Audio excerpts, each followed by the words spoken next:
This is Max with 1010XL. Call on Kuhn Flowers. They'll do it all this fall. Living on Amelia Island, having fun in Fernandina Beach? No matter what brings you to the fun, cozy town, make sure you check out the tap room at Mokama Beer Company. With a full flight of craft creations, from the Cosmico IPA to the Motor, the perfect Pilsners and Lagers, matching memories and some Mokama magic is what it's all about.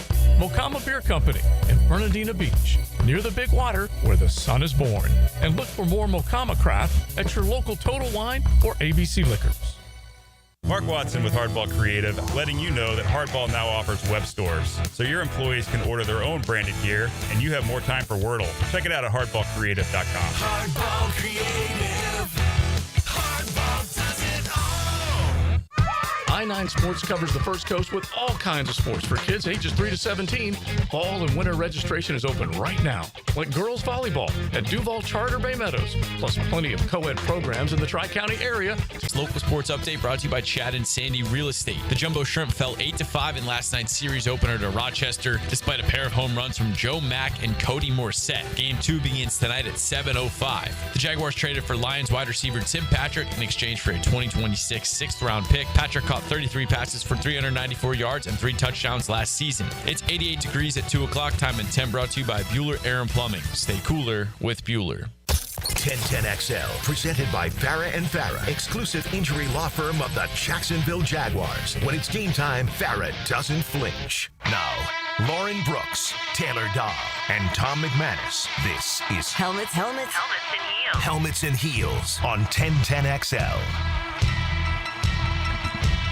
Well, y'all, when we left here yesterday, we were still playing the guessing game of what this 53-man roster is going to look like. And I will say, not too many surprises based off of all the conversations that we've had. More just Caleb Branshaw going to injured reserve. That's really unfortunate for the rookie. Yeah, I hate that for him because I feel like early on in camp, you were already seeing some flashes for Branshaw, and that was something we were talking about early on, that I was like, oh, this is going to be a really fun safety room to look out for, which it ended up being anyways, because, several guys still kind of stood out and were making plays, like an Antonio Johnson. We saw, obviously, Dewey have a good camp, and a lot of those guys you were still seeing pieces out of. But when you draft a guy in the third round, you're kind of expecting him to be a part of your team, and you don't have a second-round pick. So then there's a big gap between Travis Hunter and that next pick, and I don't know if you're seeing anything out of the fourth rounder either. Super impactful right away. So it is kind of a bummer, and I know it is for him. I'm interested it's kind of interesting the way it all went because it's so secretive. And we've talked about like certain guys are just saying lower body, certain guys we knew exactly what it was, certain guys were week to week, day to day. But it's interesting going from a week to week injury to missing an entire season. And what is it? It's lower leg? Lower body is all we know, but we do know it's season ending. The only thing I can think, to your point, Taylor, because for instance, Branshaw and Wyatt Milam were both week to week at the same time, right? Yeah. That's what we were told. So the only thing I can think is that they thought maybe whatever injury it was going to be able to heal, and that it ended up being worse. Because why else would you not just immediately say, oh, we're going to have to put him on the physically unable to perform list right away? Yeah, maybe they thought he could make it back, and then after, the time went by, they're like, you know what, this kid's not going to make it back. Why don't we just, shelve him for the year and give him a year to get bigger, stronger, get whatever injury, get it healthy. I will say, as a guy that was on IR twice in my career, it's not fun. I mean, it's not fun. The only thing you can do, though, is try to be available as much as possible, which is tough because sometimes your schedules are off. And then just dive into the rehab, because that's what they're paying for you. That's what they're paying you for now. You just got to rehab and come back as strong as possible. And it's not easy. Good thing is he's still on the team. They still like him a lot. It's unfortunate you get hurt. It's part of the, unfortunately comes with the territory in that game and pretty much every sport. But he'll be back. I feel bad for him too. I thought maybe he'd get a chance to come back, but you can only do that so many times, and maybe that injury's just so far along. Like he's going to miss so much time that they're like it's not worth bringing him back after 4 weeks or whatever. Right. It just seems odd that they didn't figure out that it wasn't week to week, earlier in training. I know, but the injury's been weird since the beginning. Yeah. Some guys say, the other guys know. Sometimes they're like, it's his back. He'll be back in 3 days. And the other guys, it was like, we don't really know. Undisclosed. But we'll see. Yeah, he could have missed 4 games of the season if he was placed on the injured reserve designated to return. And obviously, because it's season ending, that's where it just sucks. But you know what? He can talk to a guy like Travis Etienne Jr., who lost his entire rookie year due to injury also. And Now, ETN since then has joked because that was Urban Meyer's year. Oh, yeah. So he's like, thank goodness. He really was like, I've only really missed too much. I picked a good one, right. Yeah. He has said that in a press conference. But,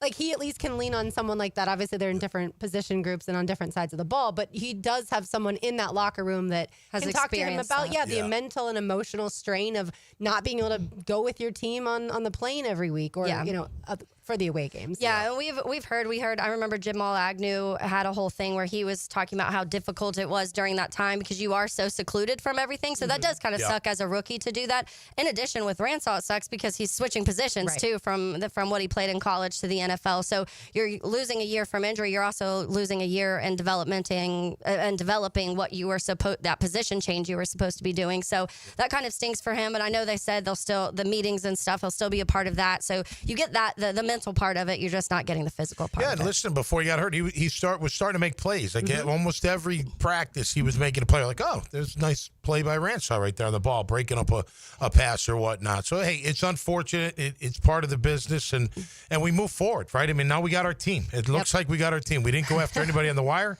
Right? No, yeah. And I know some of our trade this morning. Obviously, we'll get to that in a absolutely. Some of our guys got picked up. Congrats to all of them. I'm sure we'll go through that. But the exciting thing is we've got our 53, and it looks like they're all set, at least for now. And we're excited. Let's see what happens. I don't know if I would use the word that I'm excited. I'm not nervous, Tom. I'm more just in this wait and see. And I hate it. Yeah. I think I get so much negativity, whether it's people that we run into, people that I know that have been diehard Jags fans for so long, and every time they ask you, well, how's this team going to be? How would you compare them to a year ago? I'm like, I feel the same way I did a year ago. And a year ago, I thought this team could push to win the division. Certainly the Texans were the team to beat, but I thought this team could push to win. And they ended up winning 4 games. And so I constantly not just look wrong. I don't care about that part. Yeah. It's more that I constantly get let down because of just different things. And so I don't almost want to get excited at this point. I want to say, well, they're going to have to prove it to me. Yeah. And I said that early on when they hired Gladstone and they hired Liam Cohen and all of these things started rolling. And I was like, I'm going to take a step back and kind of watch all of this happen and see how everything goes. Because same thing, I feel like every year we start to have those conversations of like, okay, finally, like this is the roster we've been waiting for. This is what's going on. And I think at the end of the day, any team, and I feel like you may have the outliers in the Chiefs and Eagles and Bills who have just consistently kind of rolled along the last several years. But outside of that, it's really hard to do. It's hard to be consistently good, and it's hard to do all of these things at a high level on a normal basis. And so I do think that for us, when you've been let down, when every year when your expectations have grown or gotten a little higher, you're expecting them to win the division or at least be competitive in the division, and it doesn't happen, sometimes you have to take a step back and be like, let's just see it. Let's see what this product looks like. There's a lot of newness. There's coaches figuring out how to do head coaching jobs right now. There's defensive coordinators doing that for the first time. There's a quarterback that's trying to kind of pull everything together and put all the puzzle pieces together in addition to learning a new scheme and learning a new playbook and learning new receivers. There's a lot of new, and sometimes it takes a little bit for that new to all click. So it's more so to me that cautious optimism of, okay, I think there's some good things that have happened this offseason. How many wins does that transfer to? I don't know yet. Tom, you're allowed to be excited, by the way. Well, listen, that's what's the great thing about sport, and especially football. Like each and every year, it's like, let's hit reset, especially with a new staff in here and the whole new thing being new. So, look, I'm as critical as you can get, and I'll continue to be that way. Praise them when they do well and be critical when they don't. But I'm excited. I mean, look, it's a brand new year. We got some new players. My takeaway is going to be interesting because I thought about it today on the way in. I'm like, yeah, that's interesting. I can't tell you it's inside my mind right now, but I'll let it out in a little bit. But yeah, that's what's great about every year, right? Like it's a new year. You think of those diehard fans in all different cities where for years they don't win, but every year they're like, well, maybe this is our year, and then they get let down, and then they spend all off season bitching, moaning, and pissing about everything, and then the new year comes and like, maybe this is our year again, then maybe it happens, maybe it doesn't. So, look, I'm excited just because it is new, and in theory, we look okay. I don't know how many wins yet. I expect us to beat Carolina. I do expect that. I expect us to give Cincinnati a run for their money. Cincinnati's defense isn't that good. I know they got Trey Hendrickson done, and he's probably going to beat up on Walker Little all night long, but whatever. Maybe he gets the ball out quick or something to combat that, or leaves a tight end in or chip, whatever that may be. But we could, it's optimistic to say we could be 2-0. But let's be honest here, guys. Anything can happen in the NFL. Yeah.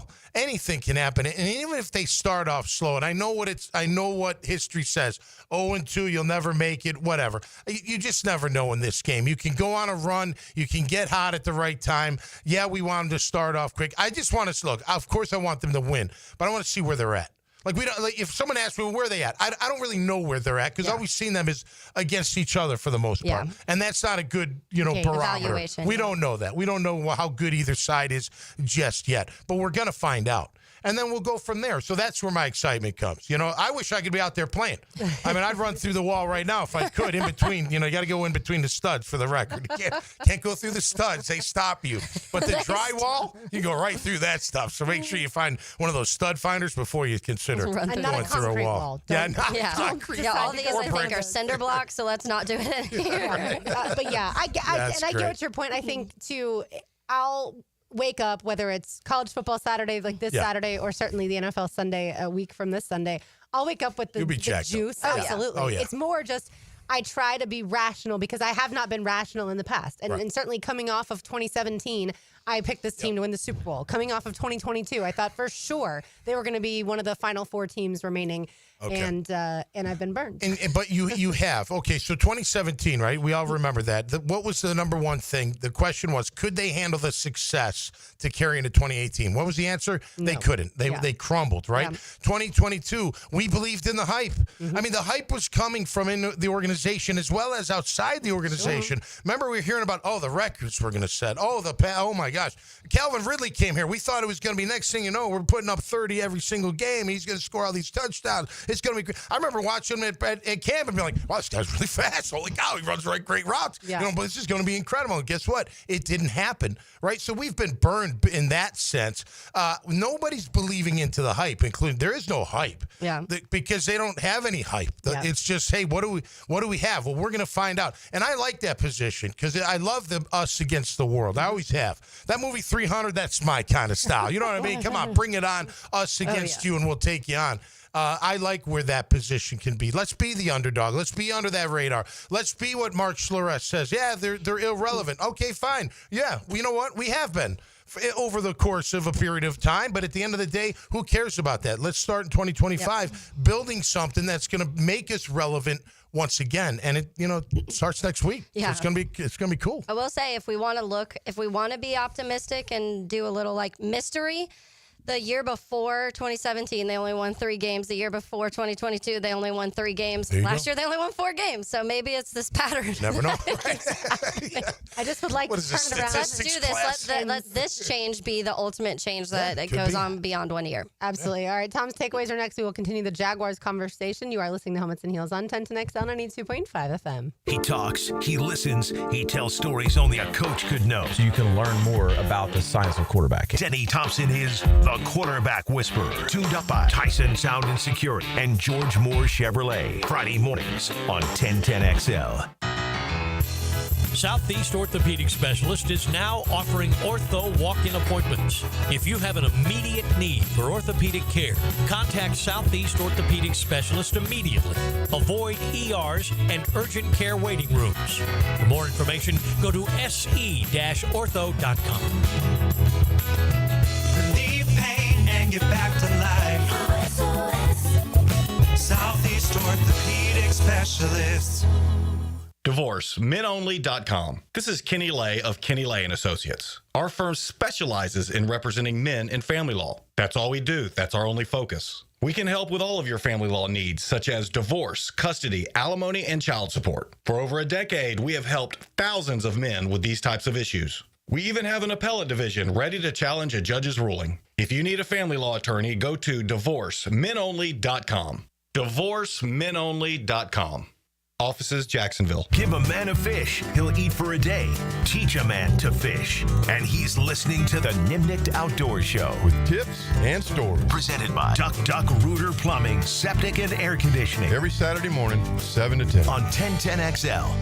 Hi, this is Dave Barker. Want to grow your hair back? IHRS, right here in Jacksonville, is the only hair transplant clinic in the country that offers multi-unit hair grafting, FUE NeoGraft hair transplants, and the 45-minute effective PRP treatments. Multi-unit hair grafting gave me more hair in one procedure and within my budget. Thank you, IHRS. IHRS showed me what was causing my hair loss and helped stop it. Schedule a free evaluation and find out how to grow your hair back and keep the hair you have. Call 904-777-IHRS. Take the first step to restoring your hair today.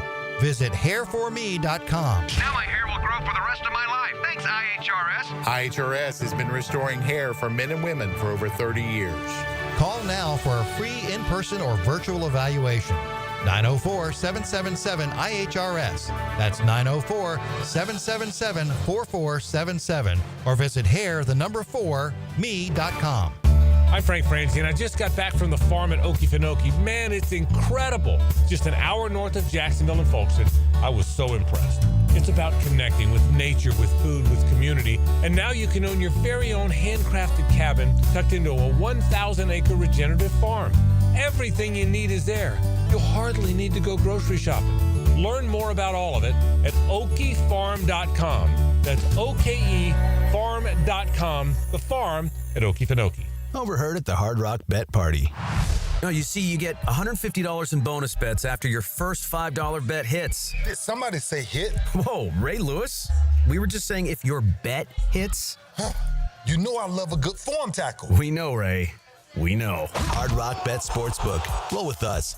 New players bet $5, get $150 in bonus bets if you win. Payable in bonus bets, not a cash offer. Offered by the Seminole Tribe of Florida. Must be 21 and up and physically present in Florida to wager. Terms and conditions apply. Concerned about gambling? Please call 1-888-ADMIT-IT. Hacker here, and you guys know I always tell you the benefits of Awaken 180 weight loss. Well, I had another one last week. I went down to Disney for Mickey's not-so-scary Halloween party, right? And I actually dressed up in a costume along with my wife and my son. Now, 100 pounds ago, I would not have ever dreamed of dressing up in a costume nor getting my picture taken because I didn't want to get my picture taken. I didn't want it plastered all over the internet with the way I look. But thanks to Awaken 180 and losing over 100 pounds, you get more confidence. You can wear costumes now. You can be part of the family fun. It's just another benefit that Awaken 180 provides. It's a healthy lifestyle. I'm in the maintenance program now. It's absolutely awesome. Again, I cannot possibly recommend Awaken 180 enough. Losing weight has changed my life. If it's time to change your life, go to awaken180weightloss.com. That's awaken180weightloss.com or call 844-346-1800. If I can do it, you can do it. Awaken 180 Weight Loss. 1010XL, presented by Farah and Farah, exclusive injury law firm of the Jacksonville Jaguars. When it's game time, Farah doesn't flinch.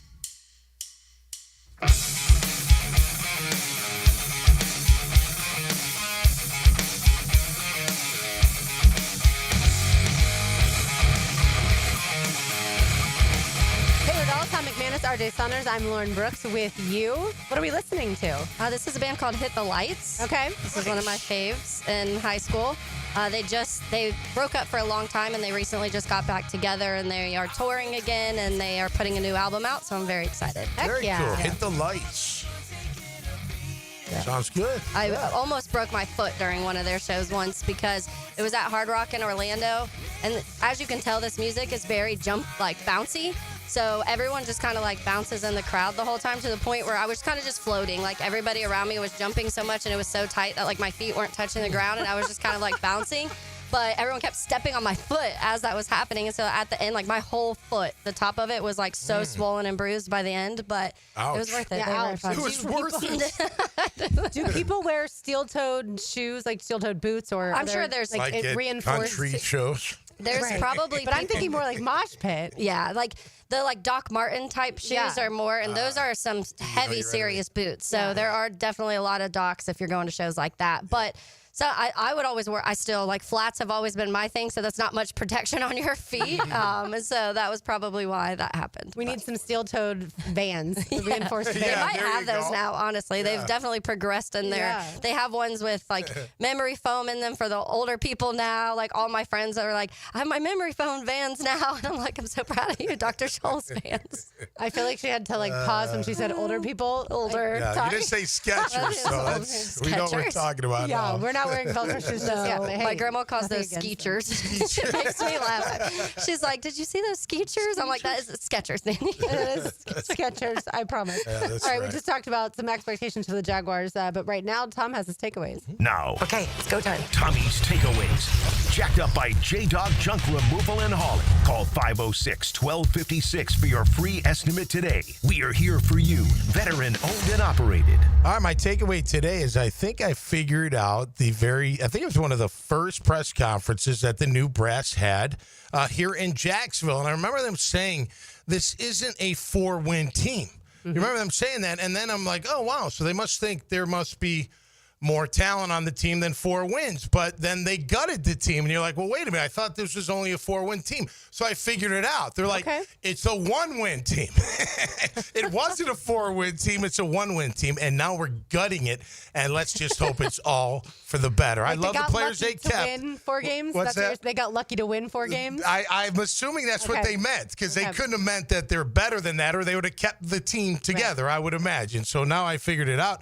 Since you gutted the team, it was a lot worse than 4 wins. So that is my takeaway today, brought to you by J-Dog Junk Removal and Hauling. I mean, for sure, the one Titans game when Will Levis just completely missed a wide open tight end in the end zone, like that was a game that the Titans should have beaten the Jaguars easily. Okay, good memory. Yeah, I mean, we talked about it a lot, Tom, when it came to the draft, because the Titans ended up obviously with the number 1 overall pick. Had the Jaguars lost at least one game, if not both games to the Titans, the Jaguars would have had the number 1 overall pick instead of the 5th overall pick potentially. So yeah, that's where that memory comes from. But yeah, I think to your point, when they said it wasn't a 4-win team, I don't know that they were saying that, this is an 8-win team. I think they were saying there's a good nucleus here. Like, I think they do believe in all the different players we've talked about, Brian Thomas Jr. and Josh Hines-Allen and Trayvon Walker and Foye Oluokun and Trevor Lawrence, right? And the list goes on, obviously, their draft picks, including Travis Hunter. But I don't know that outside of that they had a lot of faith in the talent of some of these other guys, right? And so they looked at what Trent Baalke assembled, and they said, that's not going to work for us. And I just wonder, if James Gladstone had been the GM last year, what selections would he have made differently than Trent Baalke? If Tony Baselli was the EVP a year ago, how different also would his influence on Trent Baalke if he had been the GM still? What influence would he have made, because he knows this team so well from calling the games for so many years. Yeah, I do think in the one sense you talk about, they had 13 one-score games last year in 2024. We've seen the numbers of the coaches that are better in that area, and it's not Doug Peterson. He does not have a winning record when it comes to one-score games. So I do wonder, in a sense, if it was more of that. Like, there was a lot of games that the Jags those one score, and whether it goes either way, some of those, when you talk about whether they lost or won those, there's a lot more losses, obviously. Yeah, 10. Yeah, 10 of them. But I do think that in that sense, they may be saying that, but it more so saying, hey, we believe in our coaching staff too. We believe our coaching staff and this regime would have gotten more wins out of that team last year, but that doesn't mean it's the roster that they wanted to carry on and build into the future. Yeah, the culture is what made them 4-13. I don't think it was the talent. I think they had to upgrade some talent, but it was more mental. I mean, the amount of mistakes they made, the amount of errors they made, I mean, they beat themselves a lot. And not to take away from the other teams, because they end up scoring on us, but how many leads did we have? How many leads did our defense give up? How many darn penalties did we have in the red zone going in after a great, run or pass down to the 10, illegal formation, illegal motion, whatever, not being set, whatever the case may be. And I hate these excuses because they sound like excuses. But the reality is the culture sucked around here. And maybe that's what they thought. Like, hey, you know what? They had enough talent to win more games, but their culture was terrible. These guys didn't care. They didn't love football. They weren't intangibly rich. I mean, you could tell. And I don't care what any player says, because your product on the field showed it. Like, you can't tell me that you were in your playbook if you're making the same mistake in week 14 that you made in week 2. Yeah. That doesn't happen if you're really studying and really acknowledging where you messed up and how you make it better, and then you fix it. You know, I know everyone wanted to blame coach. Part of it is the culture, don't get me wrong. But it's those players that just didn't care enough to want to put in that extra time, to want to make sure I don't make those things. Sure, they got punched in the mouth a few times. We know that happened. But a lot of the times under those one-score losses, it was because they made a mistake or multiple mistakes somewhere along the way. Yeah, I think you said culture. I do think a lot of it was a lack of coaching. Yeah. And I think that's both sides of the ball. I think the only person who coached their butt off last year is the one who's still here, and his staff, and Heath Farwell, the special teams coordinator. It sure felt like the defensive staff did not care enough. They did not pour into these players. And the offensive staff, I feel like they didn't change a sheet in the playbook since 2022. Yeah. So they're like, this worked, let's just roll with it. Right. And even though, and maybe they looked at 2023 and said, we were 8-3. Like, our playbook is fine. Mm-hmm. It was all and the Trevor injuries. was hurt for a month. Correct. So maybe it was all that's the injuries. why. That's the reason. But our playbook is good. And so I don't think there was the innovation on the offensive side. And I don't think there was any sort of accountability on the defensive side or overall. I agree with that. But if the players would have executed 50% more of the time, we wouldn't even be having this conversation. They would have won a lot more games. Oh, yeah. I mean, that's part of it. Both. You got to execute whatever you like to call, don't like to call, whatever. Yeah. It compounds it even more when you don't execute the call. Oh, absolutely. And there were plenty of times they didn't execute. Those defensive, especially the miscommunication. Big time. That is on the players for sure. I just wonder if the coaches did their jobs with those players at that point in time. Well, even offensively, Lauren, right? I mean, how many times were we like, is it the receiver's fault? Is it Trevor's fault? Why are they all this miscommunication, drops, miscommunication, a lot of stuff? I mean, it all goes into it for sure. I just feel like, and I don't know if this happens in the NFL. Y'all give me your opinion on this. I feel like last year, once the losing started, other NFL teams played down to the Jaguars level. Like, they did not view the Jaguars as a team that was going to be a world beater, right? And so you have teams like the Vikings who were playing super well, the Eagles who were playing well, the Packers. And I feel like, yes, they were one-score games. Technically, they were. But they're like, we don't have to put in our full effort. Like the Bills put their full effort in and whooped our freaking butt. Yeah. Like, we all know that on Monday Night Football. So I agree with your sentiment, Tom, for sure. The players absolutely had to be held accountable, and they weren't. But also, that's why the new GM and the new coach, the new EVP looked at the roster and said, they probably went back and watched the film, or not probably, they did go back and watch the film and say, none of these players won it as bad as we do. Yeah. Well, I don't have the stats in front of me, but there's not a ton of blowouts in the NFL. I mean, there are a lot of one-score games, and they win by one scores. For sure. Now, granted, when you lose by a score and another team wins by a score, that means you got to make up 2 scores, right? Just to get even, I guess, if you will, if my math serves me correctly. But that's the name of the game. So you're either going to win those games, those close games, or you're not going to. I mean, look, we praise Carolina for keeping it close with KC. You know what I mean? Why? Because anything can happen in the NFL. Maybe they just had their number that day. Maybe they got enough pressure on Mahomes. I didn't watch the game, but it was like 20-19, I think. It came down to the wire. And everyone's like, well, Carolina must be doing something, but who knows? You're right. There is some of that. We talk about it more in college football, obviously. I think it's more in college than the pro. But I do wonder, I mean, some of these guys were just in college football last year. So their mentality, their mindset, I don't know that it drastically changes until they become probably a vet. Yeah, I think there's a lot of things, obviously, that go into wins and losses. And when you talk about, there's a reason that most teams that you're talking about being successful for long periods of times, you talk about their coaches and their GMs also. And there's a reason for that, because they're drafting right, they're developing right, they're all of those type of things. But then you do have the outlying situations, I think, where I don't know if anybody would put Nick Sirianni as a top coach in the NFL. He was on the hot seat early last year, and they won the Super Bowl.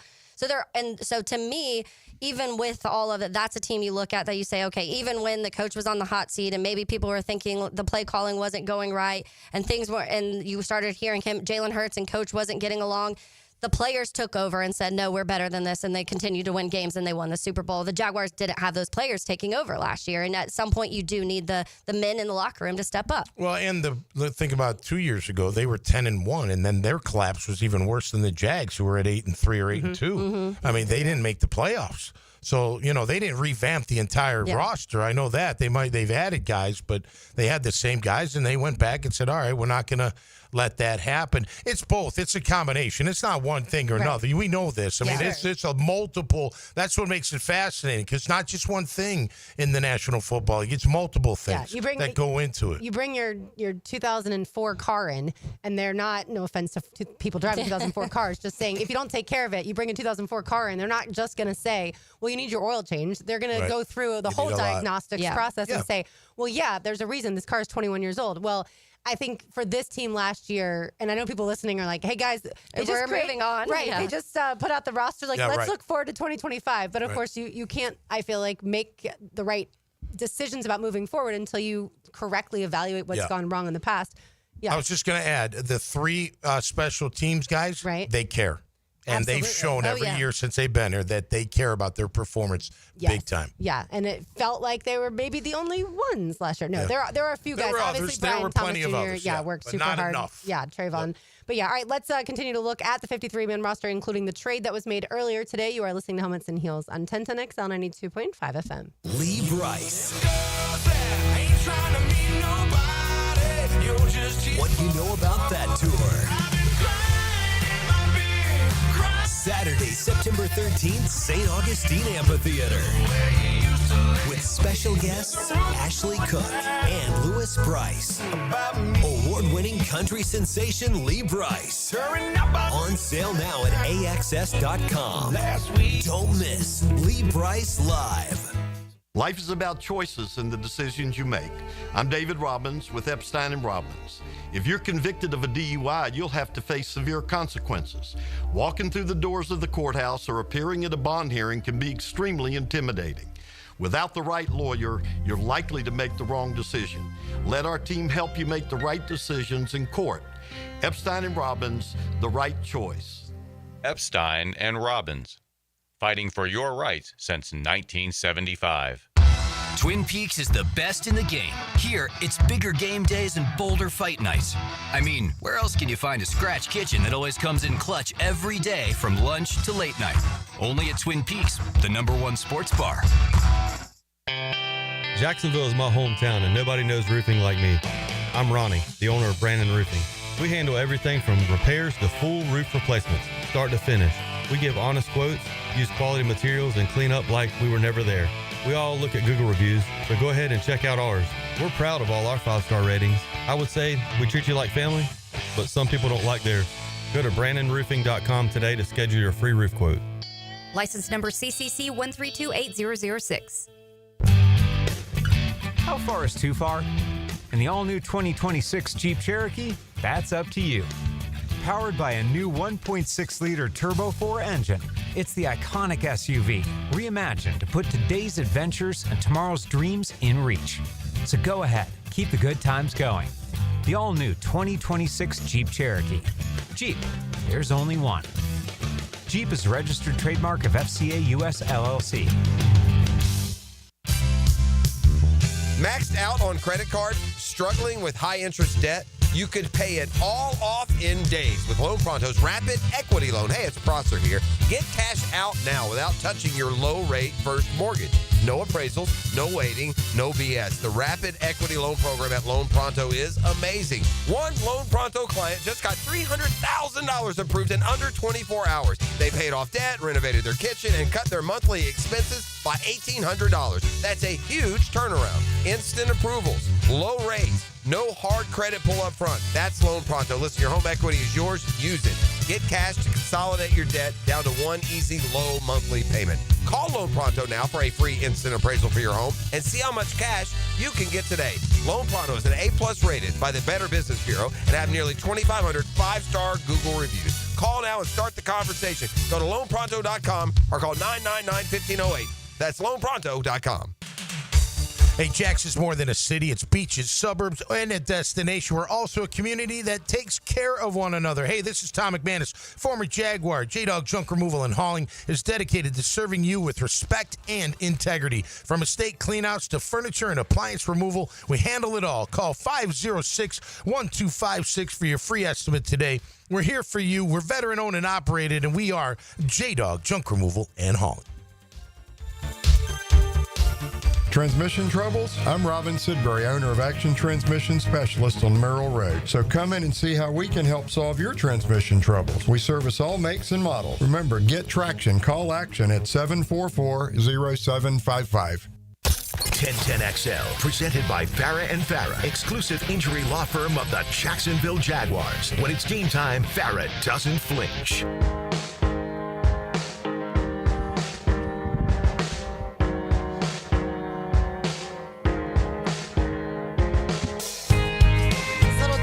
For you, got to see him recently, earlier this month at ViStar Veterans Memorial Arena ahead of Riley Green. It was so fantastic. I always tell y'all, I love me some Drake White. All right, Taylor Dahl, Tom McManus, RJ Saunders, I'm Lauren Brooks with you. I want to talk about this trade. So the Jaguars traded for Tim Patrick, who, as we know, had two massive injuries the last couple of seasons, both an ACL in 2022 in Broncos camp and an Achilles in Broncos camp in 2023.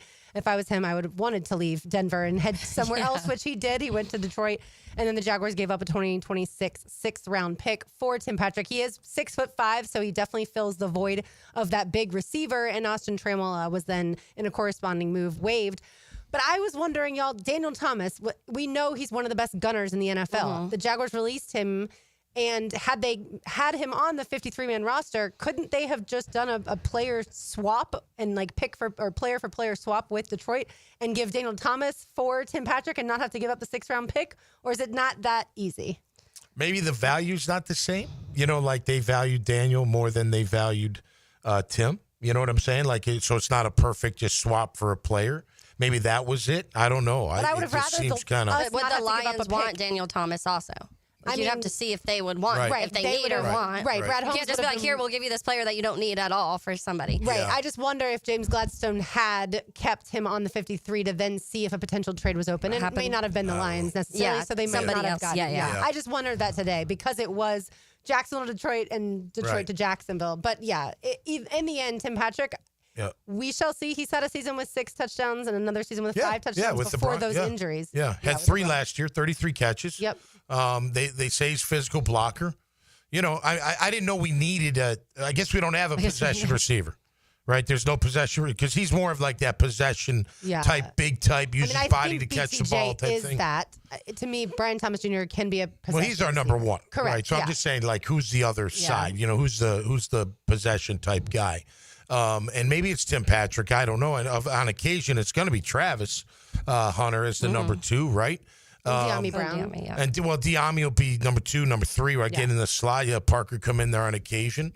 I don't know how much they're going to use Tim, as a 5th wide receiver. If you save red zone target, okay.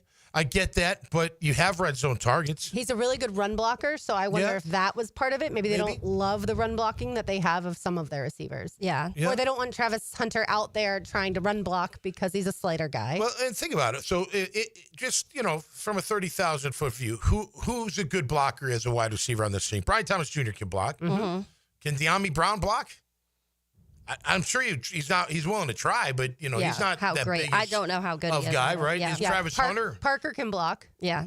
Parker Washington. Yeah, depending on who it is. Mm-hmm. I mean, he's a smaller guy. Right. So he's going to be like a lot of times, I know a lot of times, not a lot of times, but enough times last year and the year before, when they would have tried, even Ingram, they tried to get them to seal that defensive end. Kirk, Ingram never wanted any part. I mean, they never made the block. Yeah. And then it would always, the run would get blown up because nobody sealed the edge, Which is why Luke Farrell had to go out there, and then everybody knew that they were running very football. obvious. Correct. Yeah. So do we have those kind of receivers? Maybe, and I didn't mean to cut you off, I'm sorry. But maybe Tim does provide that. Yeah. Okay, I'm down with that. Or we just love having receivers named Tim because we went from Tim Jones to Tim Patrick. Yeah, and that's what I think, because that was the attempt last year with Gabe was, okay, now you have Brian Thomas Jr. who can block as a wide receiver. You have Gabe Davis who can block as a wide receiver, and that didn't pan out. So it's always interesting to me to bring that guy in specifically for that. I was just telling you guys off air, because I was seeing some people in the Detroit world on Twitter kind of be like, they were shocked he even made their roster to begin with. Nobody thought he was going to end up making the roster because I guess he had a not very good camp. And so I reached out to one of my Detroit friends and I was like, what exactly is going on? Why was there kind of this negative energy around what was going on with him. And so it seems like he's just been very slow is the word he used, like extra slow this camp. And I mean, ACL and Achilles in twice in 3 years. I'm guessing that will factor into the quickness that you can provide. But he did say he has good hands. He's dependable. He's a good blocking wide receiver. He just said he was very open, like to the media, said this was a harder camp than I thought it was going to be here in Detroit, and it's going to take me longer to get to where all these other players are, and he just never got there. So that is a part of what we heard. So we will see. I mean, wide receiver 5, to your point, Tommy, unless we have injuries, I'm not sure how much we're expecting to see him. But in that light, then why do you give up a 6th for that when I feel like you could get it for free? There's a reason you're available. Doesn't mean you're not good. I'm not saying that, but there's a reason these guys are available. Even the guys we cut, they just don't fit here. Whatever maybe it's talent. Maybe it's something else. Maybe it's culture. Maybe it's, I don't know, they can't get the playbook down. So that doesn't mean Tim Patrick's not a good football player. He's shown when he's healthy, he can be productive. So that's a good thing. And I hope he can stay healthy. And I hope he can come down here and be productive. But he's available for a reason. He got beat out by a rookie. It's like Hainsey. I don't know what kind of center Hainsey's going to be. I'm glad he's here. He's one of ours. I'm pulling for him. Yeah. But he got beat out by a rookie, too, last year. So, I don't know, and Liam benched him. Yeah. Or somebody did. Maybe not Liam, but somebody did. Obviously, Liam brought him here for a reason. And he's looked good so far. I got nothing against Robert Hainsey as our center. I'm just saying, I don't know what we're going to get out of him. But once they get going, you'll know. Right. So, look, I made a joke earlier on X or Twitter, whatever you want to call him. Like, I guess Brad Holmes is like the genius now. Got a 6th-round pick. Yeah. I mean, because we were raving about, James Gladstone, what a genius he is. So, I just find it funny when they become ours, fans are like, oh, this is it. Yeah. Missing piece. He's the gem. Yeah. And we all hope for something, but which, to your point, Lauren, that's probably what Detroit fans are doing to hear, because they're like, haha, we got a 6th and we got Daniel Thomas. It was just chilling anyways. It's probably their thought process. Right. Yeah. And you always love those fast guys on special teams, especially if you have the need. The Jaguars did announce the practice squad additions. So wide receiver Chandler Brayboy, we talked about him also being really good on special teams. Offensive lineman Jerome Carvin, linebacker Branson Combs, quarterback Seth Hennigan, tight end Patrick Herbert, running back Jaquindon Jackson. So far, good on Combs, good on Patrick Herbert, good on Jackson. Offensive lineman Ricky Lee, cornerback Kenny H. Lovely. He's the one that had the interception a couple weeks ago. Tight end Quentin Morris. Defensive back, me too. Defensive back Jabbar Muhammad. So we talked about him making some plays throughout training camp. Defensive lineman Kiwi Rose. Defensive back Cameron Silman Craig. That's the DB from Colorado. And then wide receiver Dorian Singer, who made a ton of plays very early in training camp. And offensive lineman Sal Wormley. Oh, nice. Kid from Penn State. Good. Yeah, I had seen another wide receiver, but I don't see that on the Jaguars' actual list, the Eric Ezukanma. I don't see him on the list. From Miami. It looked like they traded for him, maybe? Is that a trade, or picked him up on waivers, or what? I thought it was because they didn't make any waiver claims. No, that's right. They didn't make any waiver claims. So I'm not sure what happened to that wide receiver. Have to do some research when we're not on air. But I think they did a good job getting a lot of the guys that they wanted back on practice squad. Yeah, and a lot of the guys that we had been talking about. So if you can, the 3 obviously with Jordan Jefferson, Chad Muma, and Tyler Lacey are the 3 Jags that were claimed off waivers by other teams. And so if you can get, which you talk about, those are guys that were kind of on that bubble. I think all 3 names were names that we talked about being on that bubble that could have possibly made it, but just ended up getting beat out in the end. So it makes a little sense. But guys like a Muhammad, I'm glad to see back. There's a few of the Branson Combs. I know a lot of people would be really excited to see back on there too, and Singer also. Yeah, a lot of their guys that they picked, they're going to be here. We knew that was going to happen. We wish those guys the best. I'm really happy. Look, Tyler Lacey, he wasn't one that I thought would get picked up right away, but got picked up right away. Of course, Muma got picked up right away. We saw DT. The Colts got him, right? Who am I missing? There's one more that I'm missing. Jordan Jefferson was the 49ers. Jordan, yeah, Jordan San Fran. That should be interesting for him. He sounds like he could fit there for some reason. Beasley said they've been playing him wrong here, so if the Niners do it right, maybe you get some production out of it. He's a 3 technique. He's not a 1. He's not a nose tackle. He's not big enough to play nose. And I guess we just had too many 3 techniques to really fit him in there. So, absolutely. Good luck to him. Good luck to all of them, man. Your NFL career continues. We'll wish you luck until you play the Jags, and we pull for the Jags. But the football life goes on, and that's a great thing. Best job in the world. There's no doubt. And the Jaguars will play, obviously, the Colts twice, and they will play the 49ers. That's right. Muma, and see Jordan Jefferson. If he can, I said Jordan this time. Run right in Muma. Well done. All right, more to do Jaguars-wise on the other side. Mark Long tweeted out his belief in the offensive line, so we'll get to that. You are listening to Helmets and Heels on 1010XL 92.5 FM. 1010XL is your home for play-by-play of Bishop Kenny football. The Crusaders season kicks off at home against University Christian. Friday night at 7 on 92.5 FM. Hey, Hicken here. I couldn't be any happier than to join the George Moore Chevrolet family. When I say family, I mean it. Visit their beautiful showroom today off Atlantic Boulevard.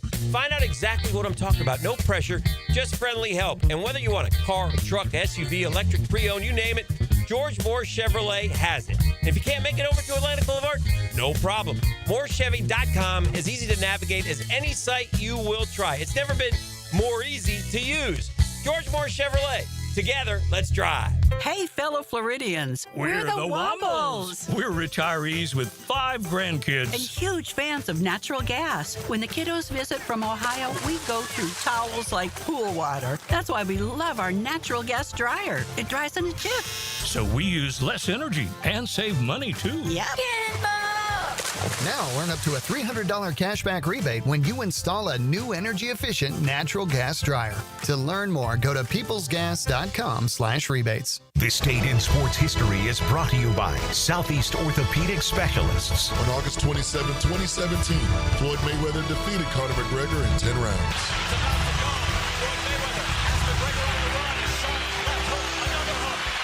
Hicken here for my friends at Cleaning Freaks at Zero Res. Great time of the year to get your house zero resified. And right now, you can get your entire home clean from Jacksonville's ultimate carpet cleaner. You'll get 3 rooms of carpet clean starting at just $135. Plus, they're throwing in a free hallway and take $100 off the air duct cleaning. Schedule your appointment at ZeroResJacksonville.com or call 287-5727 and ask for the 1010XL special. Zero Res, spell it backwards or forwards. It spells the same. Zero Res. Zero Res.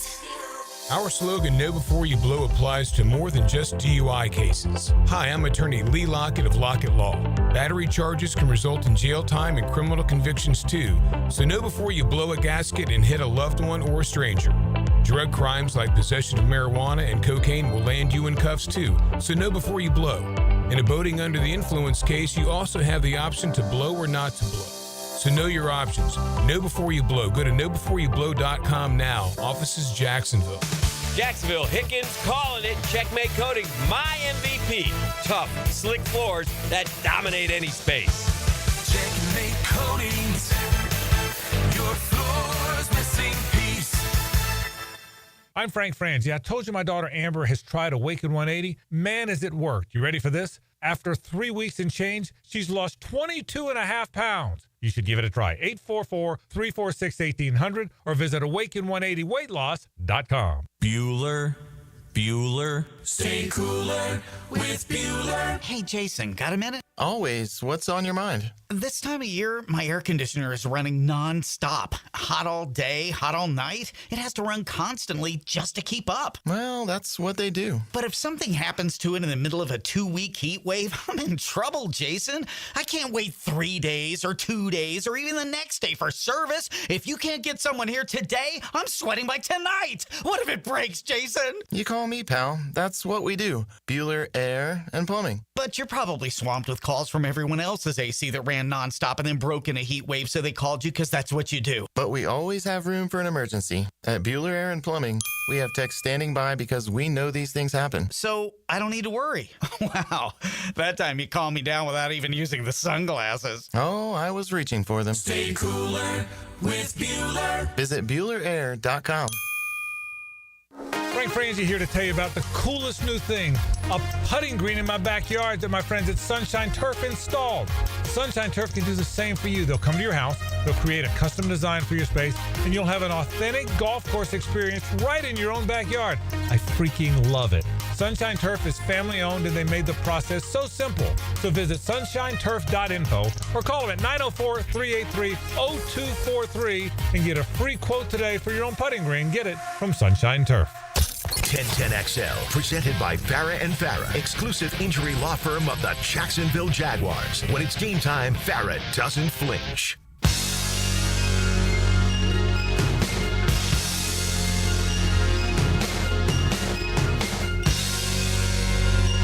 Per Mark Long, the Jaguars have settled on a starting offensive line, and it shook out exactly how it started way back in May. Left tackle Walker Little, left guard Ezra Cleveland, center Robert Hainsey, right guard Patrick McCary, and right tackle Anton Harrison. Assuming that Mark is right, I don't think any of us are that surprised at this point in time. No. Especially when Did they bring in competition? I'm just kidding. I know. They did, I'm then they not shipped them happy off. about it, but I'm not surprised about it. Yeah, No. I'm not necessarily thrilled either. I was hoping that one of those tackles would have been shaken up just a little bit, whether it was Wyatt Milam coming in and winning the job or maybe a Cole Van Leenen pushing or certainly the Fred Johnson before he was traded pushing. But in the end, certainly, at least if they have decided on it, then the next few Start getting practices, some consistency they there. can finally, Work together. And look, we pull for them. I mean, we want them to do well. There's no question about that. I'd physically help pull for them if I was able to. We question, the just how good or how not good they may or may not be, but we're going to find out. And maybe as a unit, they can pull it together. They don't have to be a top 10 unit. I'd love for them to be a top 10 unit. That creates an identity. That means you're pounding the rock and you're keeping your quarterback clean the majority of the time. They don't have to be that. They have to be at least top half. And they don't have to be elite. They don't have to be elite, but they've got to work within the system. They got to make sure they don't have penalties, and they got to take care of one another. Those guards, look, when nobody's on you, or you got your guy or you pass him off, you got to look around and see if those tackles need some help. And there's nothing better, a better hit. Oh, well, I should say linebackers have the best hits, but there's not a better hit when that defensive end comes inside and that guard meets him with a smash. You know what I mean? That'll stop him from coming inside, but that's working together. Right. You know what I mean? So hopefully they can do that. Communication can sometimes trump it not having elite talent. And look, the interior of the line last year was atrocious, and they have swapped out two of those three players, and the other player in Ezra Cleveland had to battle for his left guard position. And he's ready. There's that. Yep. Yeah, and you at least did have competition through camp. That was one of the things that I was asking for back in OTAs, because OTAs, we didn't see much. It was kind of like, here's the ones, here's the twos. It was what you thought it was. You didn't see a lot of mix-up and guys kind of switching, whether it was the tackles swapping spots or different players playing with the ones and twos. You kind of saw what it was. And my one thing is, I said, I hope that once camp gets here, that they start mixing these guys around a little bit so we can see really the best five. If at the end of the day they say this is the best five, then that's what it is. It is what it is, and you got to go with it. Yep. And I don't love it, but I do think that we will see. I do like that they've made the decision, and hopefully this is what it is, because I think the most important thing is that communication and getting in front of Trevor and working in front of Trevor leading up to next weekend. And if we do have four elite backs, maybe not all four aren't going to be elite, but if we have four backs that all have obviously a different skill set, but can all make this run game a lot better, then it does hide a little bit of maybe some offensive line deficiency. And if Trevor is getting the ball out quick, like we've seen this offseason, that helps. That makes the line look better too. Yeah, no doubt about it. I mean, look, we're gonna find out real quick how good they are, and the more they play together, the better they should be. In that run game, and by the way, they ran block pretty well this camp. You know what I mean? If you had to say what they do better, they definitely. I mean, the passing game. Yeah. The passing game left you scratching your head a lot. You're like, gosh, they can't block these guys. Right. I mean, it was one couple practices like they didn't block him at all. Like every time that Trevor dropped back, you would just hear Tommy behind being like, that would have been a sack. That's a sack. That would have been a sack. Everyone's like, oh, what a great throw. I'm like, he's already dead. What are you talking about? He's on the ground, and then wincing against in the pain. Steelers preseason week 1, we're expecting the same unblockable and then type of plays. Yeah. And then against the Steelers' second team, they didn't show up. So that's when we started to be concerned. And going back to our conversation earlier about expectations for this team, I think if the passing game had looked almost flawless through, which I understand is a tough ask because they changed the scheme and all those things, and there's a lot of new pieces, but had the passing game looked at least closer to flawless, then I think I would be even more excited. I do think my expectations would be ramped up, but I still am not exactly sure how that is all going to work out, and there's just so many factors into it too. I think the defense is going to carry us for a minute. I do. Yeah, I think our D-line. I'd be fine with that. And I'm calling out that D-line, and look, it's Eric inside. It's the other guys. It's Mason. It's those interior guys that really, what do we talk about? The old line last year weren't very good on the inside. Well, our defensive line on the interior last year wasn't very good either. Yeah, they've upgraded the position. There's no question about it. But they've got to step up. And this D-line may have to carry us just for a minute till that offense gets going, that gets gelling and whatnot.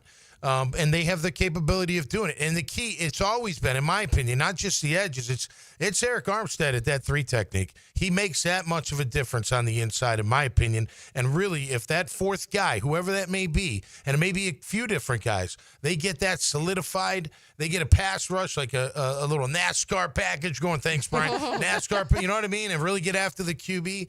Yeah, man, this defense could be something really good. I think they could be top 10 if the defensive line comes through. And it always starts with them. But for this year especially, they got to make sure that those interior defensive linemen are hungry, they're prepared, they're in condition, and their hair's on fire come Sunday, because we're going to need that kind of attitude. I agree. I took a trip down memory lane, and I looked at the breakdown from John Ogier on Jaguars.com of the starters, not just the 53-man roster, but also his projected starters, looking at last year's, of course, and this year's.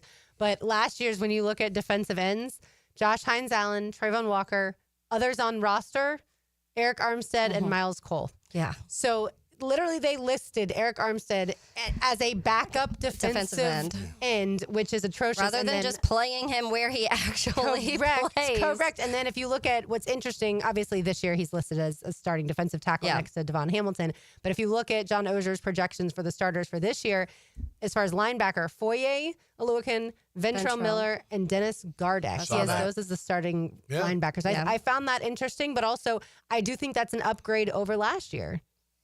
Yeah, I think that I've been saying, like, I'm a big fan of Ventrell. I've liked the linebackers, honestly. I think last year I liked the linebackers. I think it took a little bit for some of them to get going. Mid-season, Ventrell was playing really, really well, and I liked what I was seeing out of Ventrell. Obviously, Foye is that, but Foye was a little banged up, and when Foye is not 100%, obviously you weren't seeing that full effect of that. He was being asked to do so much, too, last year that it was kind of funky. Like, that's why I think a lot of the miscommunication started to happen. They should have paid him as the defensive coordinator. Yeah, I know. He should have got that DC money for sure. But I do like, and I don't know, I don't think I know a ton about Gardeck, honestly. We're going off of what we've heard previously because we haven't got to see a ton here. Yep. So to me, that's a little bit of a TBD when it comes to Gardeck. But I do think when it comes to Ventrell year 2, Foye being able to do what he actually should be doing and getting Eric Armstead, getting that pass rush up the middle, I do think it's going to look a lot better just naturally because you have guys playing in the right spot and doing what they do best, not asking them to kind of stretch and do things that normally they're not supposed to be doing. Yeah, I'm kind of surprised Abdullah's not the starter, or at least on that depth chart, But look, just because guys are going to play. I mean, Lloyd's going to play. They're going to use him somehow. I like Ventrell Miller, too. I think he's great in coverage. He's great in space. He faded a little bit towards the end of the year last year, but I think a lot of them did. We faded too. I think a lot of them faded all the way. And again, this is not the Jaguars team this is putting out the official depth chart. Right. This is John, who is in the building, though, coming up with his projections. His projection. I heard Coach Duffner talking on XL Primetime earlier about Devin Lloyd because they were just asking, like, what more do you need to see? What do you need to see out of Devin Lloyd to say if he can be a starter in the NFL? And Duffner said what we've kind of said is he's that type of he's an attack linebacker. That's what he is. And so it's kind of similar to where you don't put him in a position where he's set up to fail. You know the things that he's going to do good. So I could imagine them. He's on that backup right now, but I could see certain situational times where Devin Lloyd, when you talk about rushing the passer or against the run, things like that, letting him focus on those things and not have him on the field when he needs to drop back in coverage and do some of those things. Yeah. All right, get him moving forward. Downhill for Lloyd. Taylor Dahl has a tangent on the other side. You are listening to Helmets and Heels on 1010XL 92.5 FM. You can find 1010XL on any social media platform: Twitter, Facebook, Instagram, TikTok, YouTube. At 1010XL. Attention sports fans, are you ready to take your game to the next level? Look no further than Best Bet. You can bet anywhere, but you'll definitely win here. Experience the thrill of sports like never before. With all the big games broadcasting live on our big screens and a menu stacked with your favorite foods and refreshing drinks, you're sure to find your winning ticket. Bet anywhere, win here, only at Best Bet. Visit bestbetjacks.com to learn more. That's bestbetjacks.com. Hey guys, Taylor Dahl here of Helmets and Heels. It's a sauce kind of football season with Chick-fil-A chicken strips. Each crispy, juicy bite only gets better when you choose your favorite sauces to dip into and create your own flavor combinations. Will it be sriracha and ranch, honey and buffalo, barbecue and Chick-fil-A sauce? With 21 different sauce pairings possible, it's easy to go on a flavor adventure. Order in a 4-count, 10-count, or in a catering tray. Get an order started today in the Chick-fil-A app and dip on into football season. You've got a lot on your plate. The last thing you need is car trouble. At Maxie's Mechanics, we help you keep your cars, trucks, and SUVs running safely. Visit MaxieAutoRepair.com today for honest service, reliable repairs, and peace of mind for you and your family. Get more Gators on the Gator Bites podcast presented by Southeast Orthopedic Specialists with new episodes every Friday. Subscribe and listen by searching for 1010XL's Gator Bites podcast wherever you find podcasts and at 1010XL.com. Duck Rooter Plumbing, Septic, and Air Conditioning. Scheduling was easy, and the tech showed up right on time. From plumbing and septic to air conditioning, we do it all. Call 904-862-6769 or online at duckduckrooter.com. When you're stuck, call the Duck. Home of the Jaguars. WJXL AM Jacksonville Beach. WJXL FM Jacksonville Beach. I'm Chris Campione. Veterans have given so much in the service of our country, but when it comes to legal challenges, you shouldn't have to fight alone. At Campione Law, we're here to help veterans like you get the support and compensation you deserve. Whether it's a workplace injury, a personal injury claim, or navigating a veteran's disability claim, we'll stand by your side every step of the way. Your service to our country matters. Let us serve you with the dedication and respect you deserve. Call Campione Law for a free consultation today. Campione Law, fighting for veterans, fighting for justice. Visit CampioneLaw.com. Campione Law. Lauren Brooks here for Terminix. As temperatures warm up around us, ants come out in droves. And when they move into your home or business, it's unnerving. Terminix knows that ants add up fast. But Terminix subtracts them faster because living with ants isn't any fun. When ants show up, so does Terminix. Don't live with an ant problem, Terminix it. Visit Terminix.com today to schedule a free inspection online. That's TERMINIX.com. Looking for your new favorite hangout this football season? Try Voodoo Brewing Company in the heart of San Marco. Locally owned and community focused, Voodoo Brewing serves up award-winning beers, scratch-made upscale pub fare, and laid-back vibes where everyone's welcome. For live music, trivia nights, and all the football action this season, make Voodoo Brewing Company Jacksonville. Clerk will just hand you a magnifying glass called a jeweler's loupe and have you look into the diamond. While an expert knows how to do this, it's kind of tough on a novice because they don't know how to create the same dark field illumination that a binocular microscope gives. As a result, the customer may or may not be able to see anything. That's why at Underwoods, we set the clarity grade of a diamond with a binocular microscope. We have these instruments in every store and invite our customers to examine the diamond underneath them.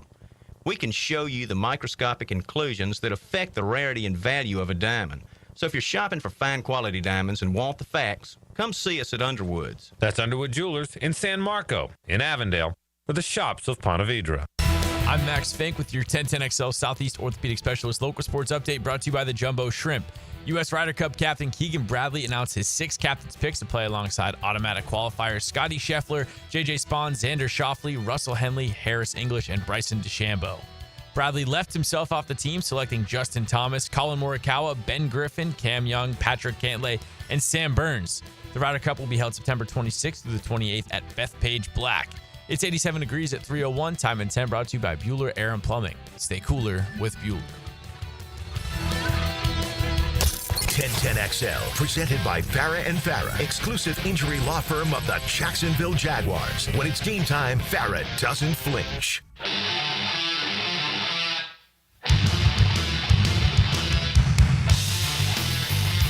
Wednesday, everybody. Taylor Dahl is here. Tom McManus is here. RJ Saunders. I'm Lauren Brooks. We have college football coming up this weekend, and something tells me that Taylor Dahl's tangent has something to do with college football. Now, Taylor's Tangent, served up by Chick-fil-A on 1010XL. We're going into the past a little bit with this one. This last weekend, Iowa State, Kansas State played in week 0 of college football. It's funny you say that, Lauren, because I had somebody text me today, ask if on Sunday, if I wanted to come out and hang out while they were doing their fantasy draft on Sunday night. I was like, Notre Dame plays at 7:30, so no. So thanks for the invite, but no, thank you. Wait, just to like hang out? Yeah, just like, but you're not a part they of the do draft? it out, so it'll be at a bar and like whatever, which other people will do that. But I was like, I have my own plans. Notre Dame plays, and they were like, oh, college football starts this week. And I was like, we live in very different worlds. Yeah, we do. Very different worlds. We were at a restaurant last weekend with friends, and you could just totally tell these guys that came in with their laptops were about to do a fantasy draft. yeah. And I was like, this is...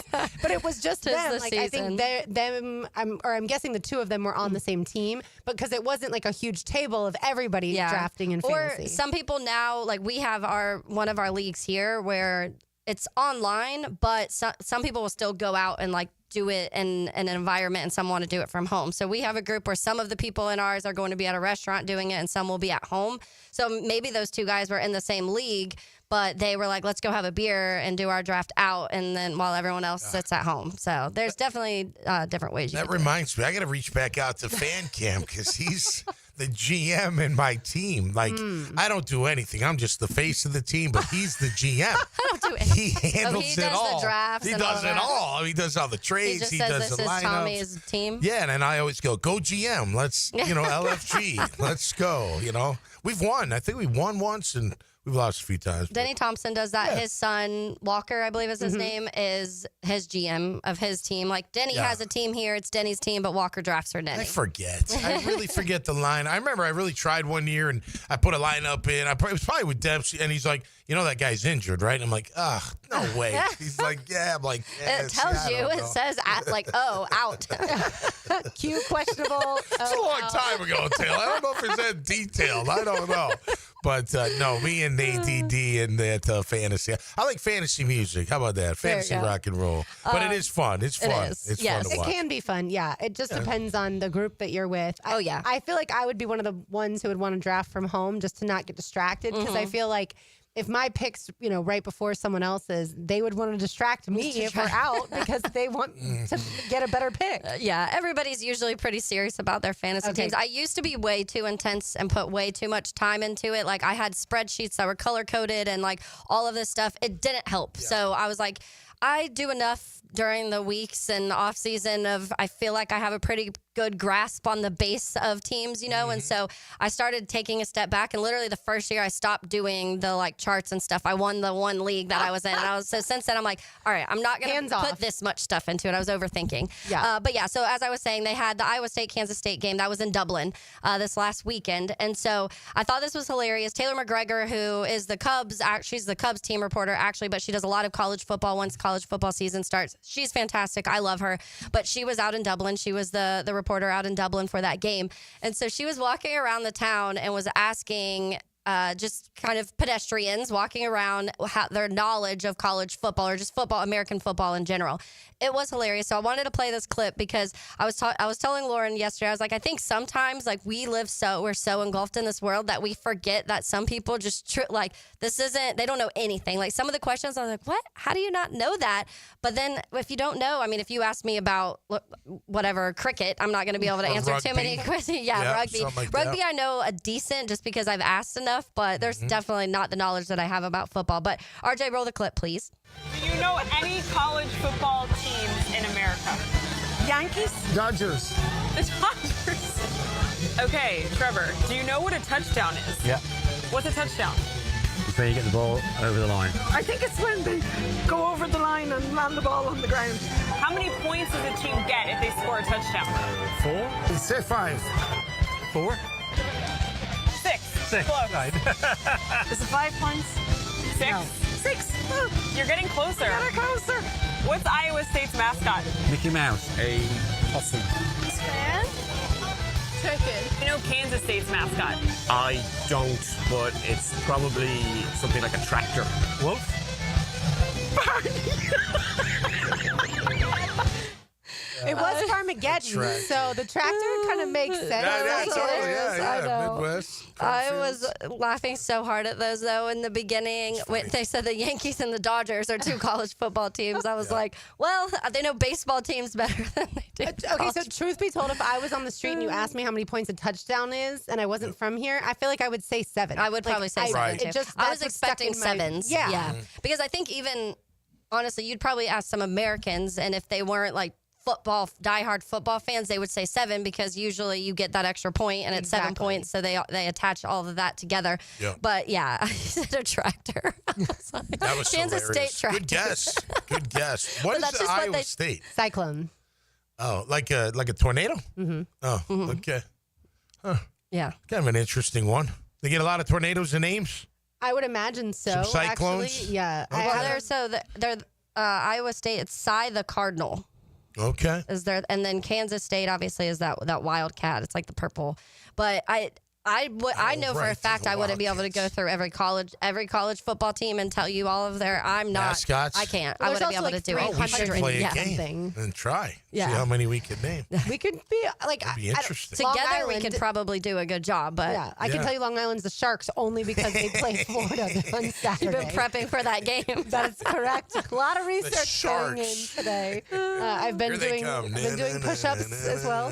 Yeah. All right, we've got lunch to give away. We do. We have free lunch to Chick-fil-A. Give us a call at 641-1010. Let's say caller number 5, because everyone kept thinking it was 5 points for a touchdown. You get free lunch to Chick-fil-A today. I love that. So last night, a friend texted me that I have met the woman who designed Taylor Swift's engagement ring that Travis Kelce I assume Travis Kelce designed it for. I don't know if Taylor Swift had a hand in it. Did you ask how much it was? I did not, but I don't have the designer's phone number, but I've met her multiple times because she used to date someone that we know. And she's from here. She's from Jacksonville. She moved to New York a few years ago. But Tom, you might even have been in this jewelry store where her dad owns it, Lubeck's in Atlantic Beach. Yeah, so of course. that's his daughter, Kindred, is the one who designed the ring for Taylor Swift.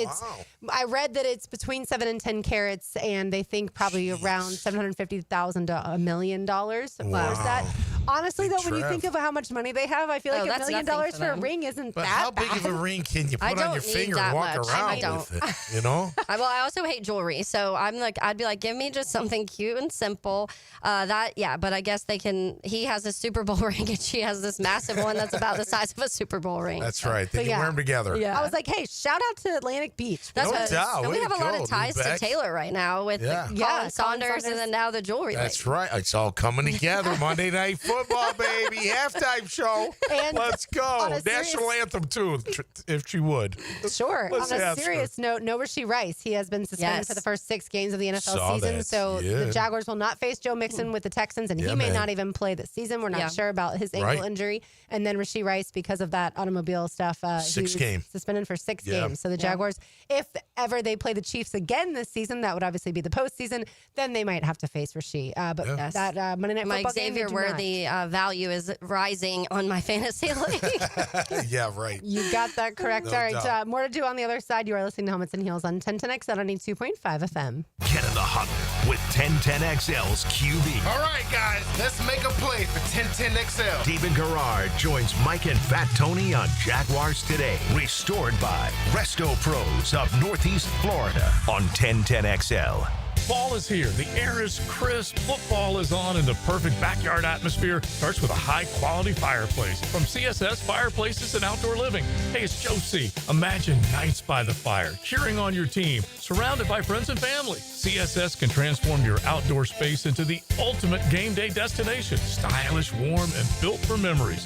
With several wood, gas, and electric options, let CSS make your backyard the best seat in the house. Visit CSSFireplaces.com. David Garrard here. I've had the PRP treatment from Southeast Orthopedic Specialists, and my knees are really doing well. Platelet-rich plasma treatment may be the answer for whatever is hurting you. Southeast Orthopedic Specialists. My son had a meniscus surgery a couple years ago. When it's smooth as silk, Dr. Kevin Murphy did it. Was playing tennis in 2 weeks. This is Patrick Malarkey, and I highly recommend Southeast Orthopedic Specialists. Hey, this is Lauren Brooks, and by now you know I've chosen Closets by Design to help us get organized at home. Closets by Design creates custom storage for every space, lifestyle, and budget. From closets to garages to laundry rooms or entertainment centers, wherever that clutter has taken over. And trust me, at my house, it has taken over. Call today to schedule a free in-home consultation and get 40% off plus an additional 15% off with free installation, but only until September 30th. 18 months financing is available. Call 904-878-9393 or visit closetsbydesign.com. It's the blog players put their pads on for. So we got to bring My thoughts and observations on our home team. That's what I share with you every week on my blog. Roland Reach Plumbing brings you Hayes Blog on 1010XL.com. Looking for summer fun the whole family can enjoy? Check out Wick, a candle bar. Make your own custom candles and body care products in store at Wick, a candle bar. Locations in San Marco and Jacks Beach. Are you 18 years or older, just got married, just got divorced, or have children? Listen up. Have you done your last will and estate planning? If you have questions, call Matt Hinson with the Hinson Law Firm. Reach him at 527-1700, offices Jacksonville, Florida. And don't let the state decide your fate. Football is a game of inches, and at Front Runners Tap House, every inch counts. Catch every big play on their massive 396-inch giant television. The ultimate game day experience is waiting for you at Front Runners Tap House inside the Community First Igloo. Prosser here again for Chad and Sandy, the local real estate experts you can trust. You might think you have a struggle ahead, but Chad and Sandy always have a solution, and ultimately it ends in a success story. Jacksonville area homes are selling, but getting the right price requires aggressive marketing and proven systems. Hiring the experts who know how to create demand is crucial. You need Chad and Sandy Newman. Need to sell now? Chad and Sandy have instant offers, fast, easy, stress-free. But, man, they deliver with the promises. The local real estate experts you can trust. Chad and Sandy guarantee your home sold at an agreed-upon price and deadline, or they will buy it. No required costly repairs. Pick your move date. No long-term contracts. You can cancel at any time. Oh, and the proof is out there. Tom and Nicole in Mandarin. I got a new job in Louisiana. We found a new home. Now we'd have to sell fast to avoid paying 2 mortgages. Chad and Sandy did it. Use them today. ChadAndSandy.com. That's ChadAndSandy.com. Some things can steal your sunshine. Ugh, I just got my hair done. Sorry, the cooler's broken. Anyone see my flip-flops? Anyone? But COVID-19 can steal a lot more. I just took a COVID test. Ugh. Prescription medications for COVID exist. If you test positive this summer, ask your doctor if they're right for you. Visit PfizerForAll.com/COVID-19 to learn more. Sponsored by Pfizer. Hi, I'm Mac with Baker Glass. If you've got fogged up windows, let me help. We'll replace them with clear, insulated units that brighten up your home. People say we're fast, friendly, and reliable. Just check out our Google reviews. Call me today. Baker Glass. No one treats you better. 1010XL, presented by Farah and Farah, exclusive injury law firm of the Jacksonville Jaguars. When it's game time, Farah doesn't flinch.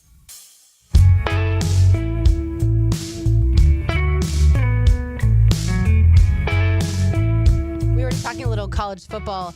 Did y'all see the tribute to Lee Corso that ESPN put out yesterday? Oh, I didn't, but he's great. I highly recommend watching it. It's around 7 minutes long. I think I saw a piece of it, but I didn't watch the whole thing. I'll have to go watch the whole thing. Was So- it Herb Street was talking in it? Herb Street is in it for sure. He's kind of the last person That's the part I interviewed. saw.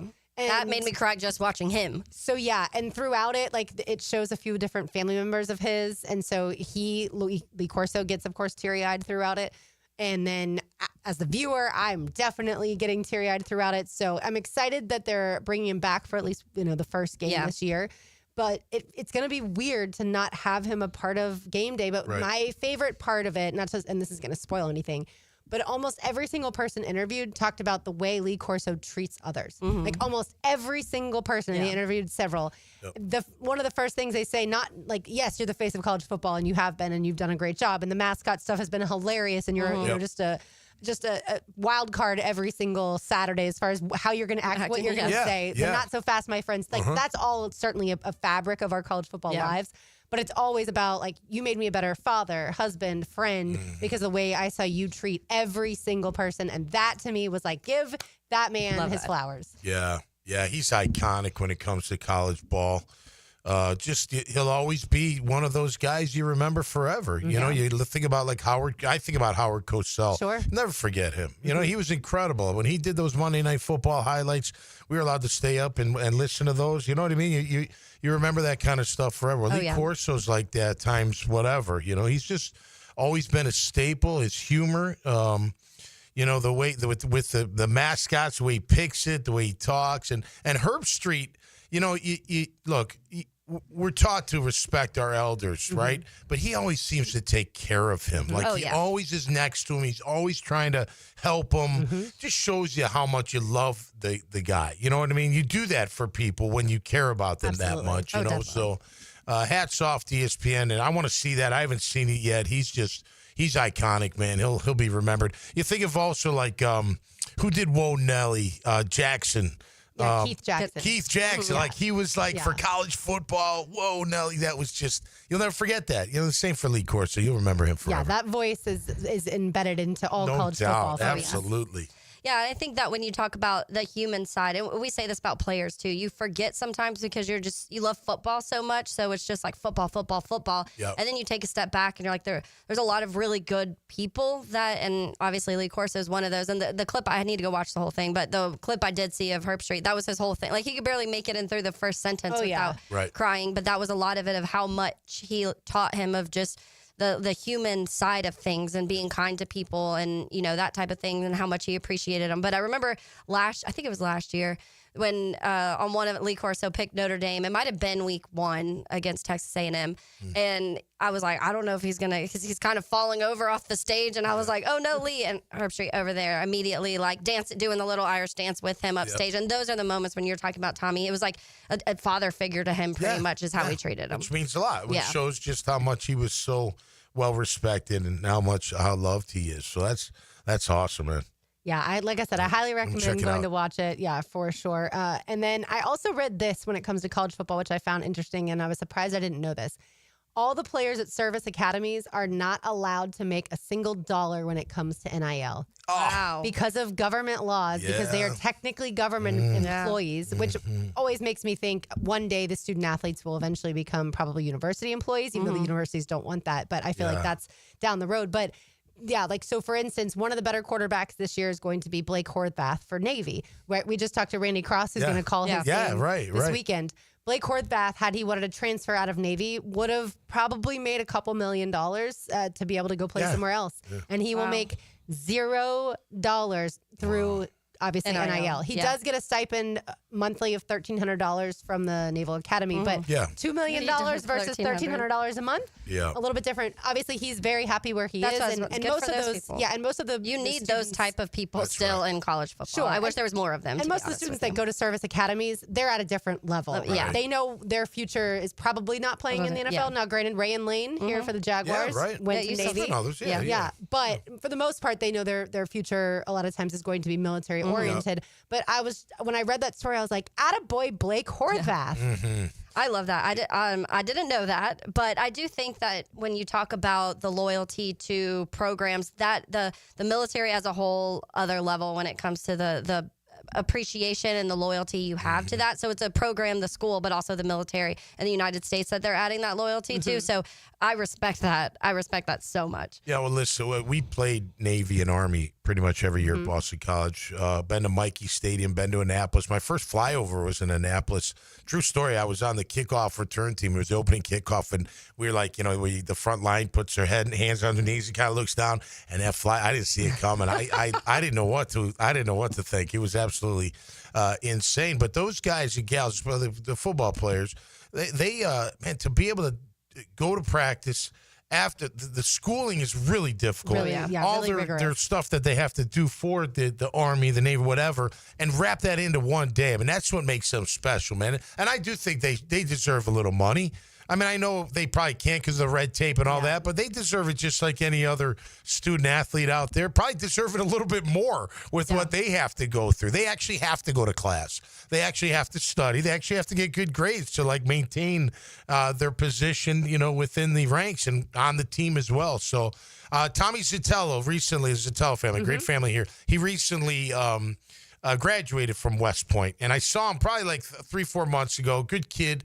And I said, man, I don't know how you guys do it. He's like, it sucks. Like, it's hard. It's, you wake up early, you got boot camp or whatever you got. Right. And then you got class, then you got practice, and you got to do more military stuff. So that's why those young men and women that go to those academies are really special because of what they go through just to get to where they're going. You know what I mean? In 4 years and then beyond, whatever they take with them. But yeah, it's great. I tell you what, you know that, like, you take Rayon Lane, man, he's tough. Oh, yeah. He's got the emotional, mental toughness and accountability and all that. So wouldn't we want all that around the team, Horvath, by the way, last season threw for 1,353 yards and rushed for 1,246 yards. So obviously dual threat guy. Yeah. And he led the midshipmen to a 10-3 record. Which is kind of unheard. Like, they're normally not, Right. They're not supposed to be anyway. They replaced their head coach that had been there for a long time, Ken Niumatalolo. They replaced him a couple years ago, and I feel like now all of a sudden they're having a little bit of a resurgence. They're getting some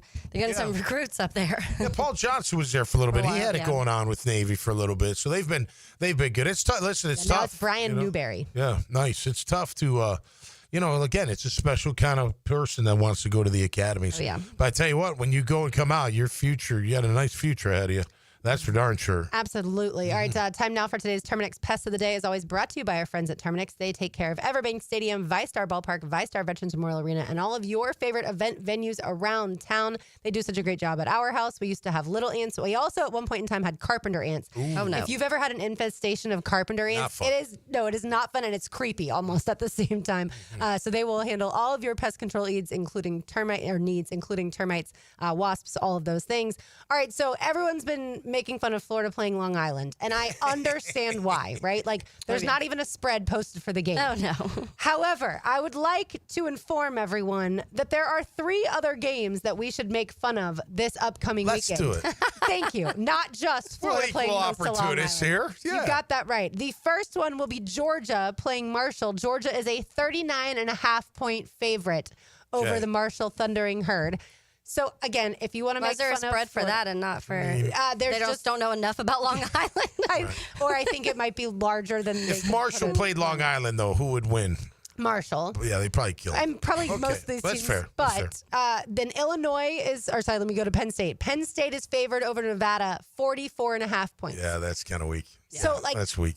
Why is no one making fun of Penn State every day? Because we're not up in Pennsylvania. If we were, we'd be ripping on the Nittany Lions right now. We were just How terrible Nevada, it is to go to Nevada or have them come to you. I did a whole tangent on James Franklin. I'll do it again. Absolutely. We are equal opportunity making fun of teams. Right. And then finally, Illinois has a lot of expectations this year. Top 25 team for sure. Illinois is favored by 46.5 over Western Illinois. Yeah, that's a beatdown. Yeah. You still don't have to travel far. I'm sure up there they're mocking that. I wonder if they are, or if they're just more talking about football isn't as big up there either. And this is kind of the end of the cupcake, so to speak. Yeah. Like, even with Florida moving to a 9-game conference schedule, today Billy Napier was on the SEC teleconference, and so reporters from all over the conference get to ask questions. Every coach does this, but Napier was asked when Florida moves to, and the SEC moves to the 9-conference schedule, well, what happens to Florida State? And he said, it is not going away. Even if we ended up playing 11 conference games, we will still have Florida State, which I think is important because we are losing. You still want the rivalries. We're losing rivalries. Absolutely. Yeah, I think, and there's going to be up and down years for those rivalries, but you don't ever want to lose those. It's the same with like the Notre Dame USC conversation. You don't want to lose that game, and it sucks that some of the people are trying to weed those out a little bit. Yeah, how do fans feel? I wonder. As a about whole, Florida State. No, just like your team playing like Nevada or Long Island or whoever. You know what I mean? Like it's split. It's part of it's part of like I think of like now it's going to go away, right? But maybe there's too many games. Like why even have that game if you don't? You know what I mean? If you're going to play that opponent. Well, why even have that? 12 games other is a school good needs money. 12 games is a good schedule. You just have to figure out, I feel like, it should only really be Power 4 schools. But then to Taylor's point, you're not robbing, but you're not enabling those lower level schools to be able to exist. Yeah. Like this game, whether it's $1 million or 1.2 or whatever it is, guaranteed money for Long Island, it's going to fund pretty much their entire season. And if they don't have games like that, their program goes away. And then you've got the elitists going, I don't care about Long Island. Yeah. I want every Power 4 team to only play Power 4 teams. Taylor, the last I saw for the Fighting Irish in Miami, it looks like Notre Dame is favored by 2.5. Yeah, that's the last one I saw too. Good. That'll be a good game to watch. Yeah, I'm nervous. I mean, BC's got Fordham, but I feel like they're kind of close to each other. at least at this point in the season. Hopefully not, but we'll look forward to seeing that. It's great that football's looks like here. Boston College, I should have included them in my making fun of Boston College, is a 37.5-point favorite over Fordham. Wow. Yeah. A new quarterback. We'll see if they put that many up. Again, if it's a lower level institution or football program, that's just the bottom line. Look, it's like a fighter. You get them some tomato cans to beat up on and make them feel good, and then you go against the real thing and see what they can do. You know? Sure. Okay and with then that. other teams, it's going to be that Right massive game week one. Right. RJ, as we talk all this college football, as we talk all this college football, are you prepared for your show Friday night? I absolutely am. Nervous as all get out, but I am prepared. Don't be nervous. Why not? Because you've hosted shows before and you live in the South. So, you've got this. Just talk to yourself more. You'll be fine. Hey, Tom McManus, if there's one thing I do, it is talk to myself. So. That's good. Do it out loud. Do it at home in front of the mirror, walking around the house. It doesn't matter. Half the time, what do you say, Dad? I'm like, don't worry about talking to somebody. You don't even have your phone or your earbud. Don't worry. It's in my head. I'm talking to somebody right now. I love it, though. I love college football. I will absolutely be listening. All right. We've got more Jaguars to discuss on the other side. You are listening to Helmets and Heels on 1010XL 92.5 FM. Joint replacement surgery is always a tough decision, but relief from chronic pain may be just around the corner. Dr. George Barry here, and there's a lot to consider to make sure you get the proper diagnosis and best path back to the range of motion and mobility you had. Age, lifestyle, and overall health all play a part. Let the team at Barry Orthopedics give you a full analysis to help you make the best decision. Log on to BarryOrthopedics.com or call the office to make an appointment. With offices across Jacksonville and ready to help you feel good again, we'll get you back on the road to recovery at Barry Orthopedics.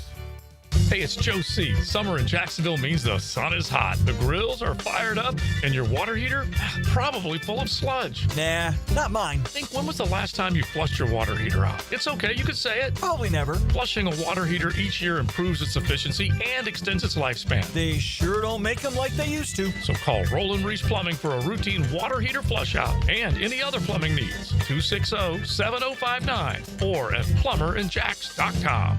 Roland Reese Plumbing. Hey, Jacksonville DDH. Dreamfinders Danny Hicken here with the scoop from Dreamfinders Homes, your national builder of the year. We've got first-year interest rates as low as 2.99% and homes in 20-plus communities throughout Northeast Florida. If you're house hunting, make sure your first pick Dreamfinders Homes, the proud official home builder of the PGA Tour, the Florida Gators, and your Jacksonville Jaguars. Visit dfhsalesevent.com today and tell them Dreamfinders Danny sent you. Hello, First Coast. I'm sure by now you have seen our bright green GFL trucks and containers throughout the greater Jacksonville area. We're an industry leader in solid waste and would love the opportunity to earn your business. We're committed to customer service, reliability, and have an unwavering focus on safety. Whether commercial or construction, let us haul your waste away. Call 904-760-5880 to get a quote today from GFL, Green for Life. Join Jim Furyk and other legends of the PGA Tour for the Constellation Furyk and Friends, presented by Circle K, October 3rd through 5th at Timuquana Country Club. Catch the new community concert series on the 17th hole after play, featuring country artists Low Cash and Love and Theft. Public parking is free with complimentary tournament access for military, courtesy of ViStar Credit Union. Get tickets now for the Constellation Furyk and Friends, presented by Circle K, starting at just $25 at Ticketmaster.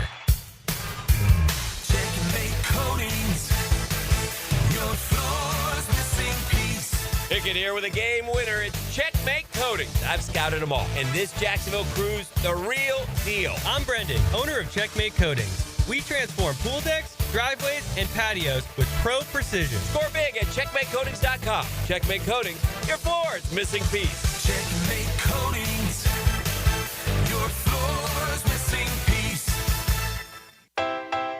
Hey, It's Vegas time. This is former Jags linebacker Tom McManus from Helmets and Heels, and we want you to come and join us once again in Las Vegas for the Raiders game weekend. If you've not been to the Circus Stadium Swim, you're missing out on 6 temperature-controlled pools and a massive 143-foot screen with all the current sports betting action. Plus, all you Jaguar fans are invited to huddle up with Helmets and Heels at the Overhang Bar with our pregame tailgates on Friday with drink specials and special giveaways. Lauren Brooks here. Taylor Dahl, Tom McManus, and myself will be broadcasting Helmets and Heels live on air from a Stadium Swim Cabana on Friday, October 31st. Then hosting the wildly popular Jacksonville Huddle Up Friday evening at the Overhang Bar inside Circa. If you were there last year, you know you won't want to miss it. If you've already booked your flight to Vegas for the big game and are still searching for accommodations, stay where we're staying at Circa Resort and Casino from October 30th to November 3rd.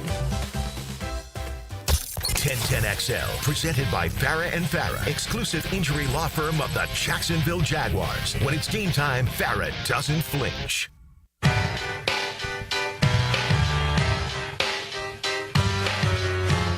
I just saw that Graham Mertz, the former Florida quarterback by way of Wisconsin, made the initial 53-man roster for the Houston Texans. Wow, all right. I did see that. That's impressive. Yeah, heck yeah.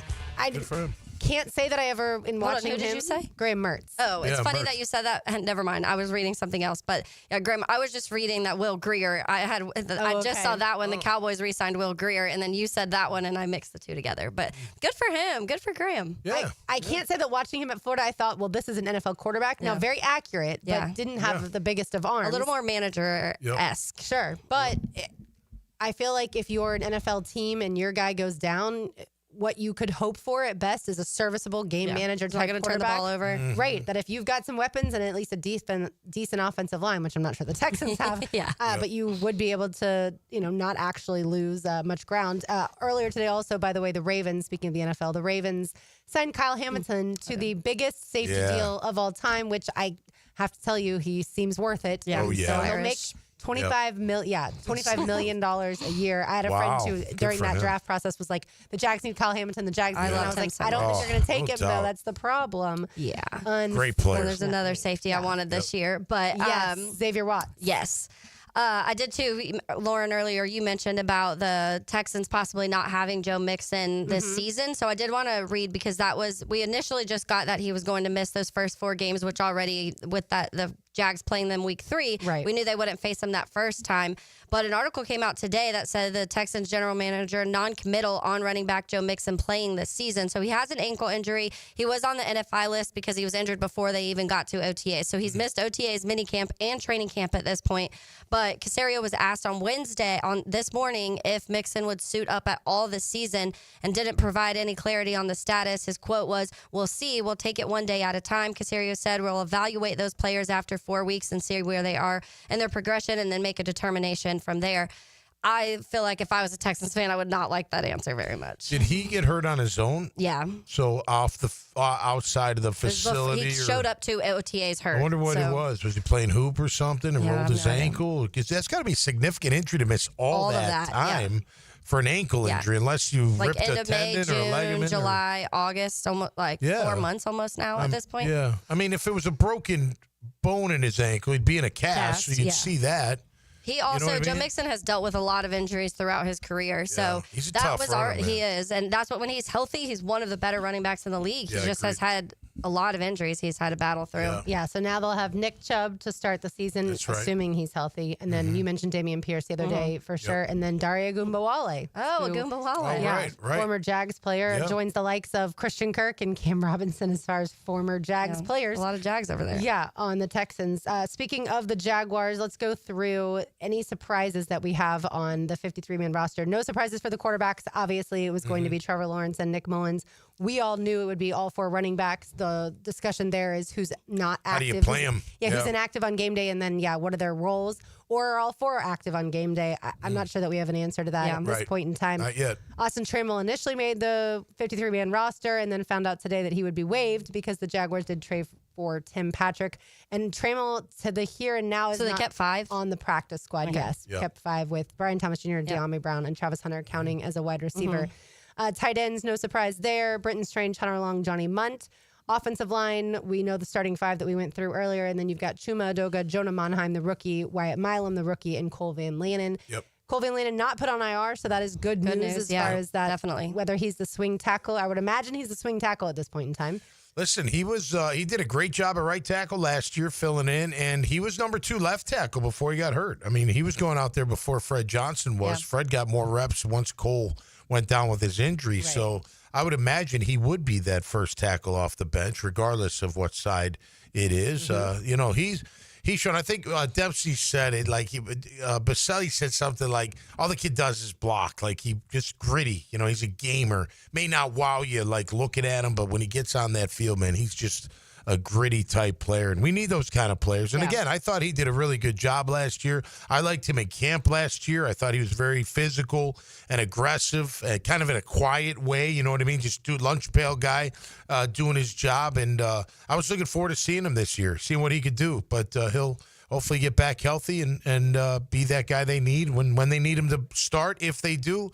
He's a guy I'm confident saying that he'll be ready. That reminds me of the description of Brandon Sheriff, albeit Van Lanen's more of a tackle. Sheriff, obviously a guard, but lunch pail guy, did the right thing always. Sheriff obviously had a higher ceiling in his career. Fifth pick overall.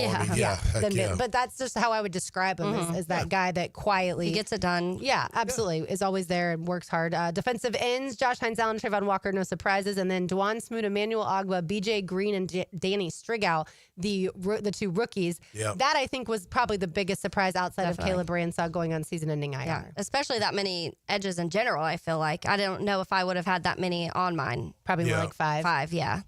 I saw it, listen, and it was only one play, really, but Strigow had trouble holding the force in a run play against Miami. He actually got blocked pretty good. I know he can get after the quarterback. I love his story. You saw the story where he got called late for the Senior Bowl. He found his way down there and ready to go. Yeah, good for him. Look, he's a good player. I'm happy for any undrafted free agent making a team because it's hard to do. I think with BJ Green, you just saw right from the get-go, this kid's got something. It was just kind of a natural way he could get around the tackle. And the undersized guy, that's why he went undrafted. 6'1", 270. That's why he, didn't go higher in the draft. But, man, it looks like he can play some ball. So good for both those guys. We'll see how they're utilized. But that's great that they made the team. No doubt. Last year I was big on Asezi Otomewo. That was too, yeah. I thought he was going to be something. Yeah, and then obviously he didn't end up landing on the roster, but I did think that he was going to be pretty good. And he's on a roster, I forget who he's with now, but he's on a roster still to this point, or at least he was before. He was. I thought he might have just got released again. I don't know. I'd have to look that up, he was with the Steelers, so if he didn't get cut, he at least landed there. Yeah, I saw him when they came to town. And then we go to defensive tackles. They kept 5. Devon Hamilton, Eric Armstead, the projected starters. And then Mason Smith, Colin Saunders, Austin Johnson. I don't think many surprises there. No. They're good, too. We did talk about Tyler Lacey, but he did get picked up. Yeah. They've upgraded that position. And Jordan Jefferson got They've upgraded the defensive tackle position with those guys. No question about it. No question. Yeah, which was a massive importance. Problem. Yeah, linebackers, projected starters, and this is, again, according to John Oehser on Jaguars.com. Foye Oluokun, Ventrell Miller, Dennis Gardeck, and then the others, Devin Lloyd, Jack Kaiser, Yasir Abdullah. That one was tricky because, like we talked about, Branson Combs, everybody was raving about him, especially his special teams role. And then Jalen McLeod is on the team, but he was placed on IR, designated to return. Yeah. Combs, again, listen, he he's very athletic. I think he could help you, especially. He's going to be, he's on the practice squad, so he's on a team, which is great. He had trouble against the run a little bit with Miami. Getting off blocks, especially one time it happens, you get driven down. But I really think Abdullah, he really turned it on this year for a guy that many didn't think was going to be on this team. I think that was me. If I have to look at Gardeck, now Gardeck's only been here a short period of time, so it's not totally fair and it's not total one-on-one. But if I'm looking at Yasir and I'm looking at Dennis Gardeck, I'm like, man, Abdullah's kind of made more plays. Like, he stood out way more, in my opinion. Now, granted, he's here longer, so that that matters. Hurt. Gardeck got here injured. That's right. That's right. So look, listen, whatever. I hope whoever's out there, that they're the right pick and they make things happen. So you'd rather Foye, Ventrell, and Yasir? I would, at least for that. I mean, would you even Lloyd over Ventrell, or would you rather Lloyd? I would probably have Lloyd over Ventrell, just because I think Lloyd's better against the run, but Ventrell's better in space. Yeah. So, they go with and for the record, they're in nickel most of the time. Yeah. So Ventrell and Foye should be, regardless of what I think about Lloyd, they should be your inside backers on nickel, and then dime. Right now it's Foye, but I could see Ventrell, if he can handle all the mental aspect of it, I could see him being the Mike linebacker in dime at some point. And hopefully he stays healthy. That's been everyone loves when he's on the grass. Yes. But the injuries. Yeah. Cornerbacks, Tyson Campbell, Jordan Lewis, Christian Braswell, Jarian Jones, Monteric Brown.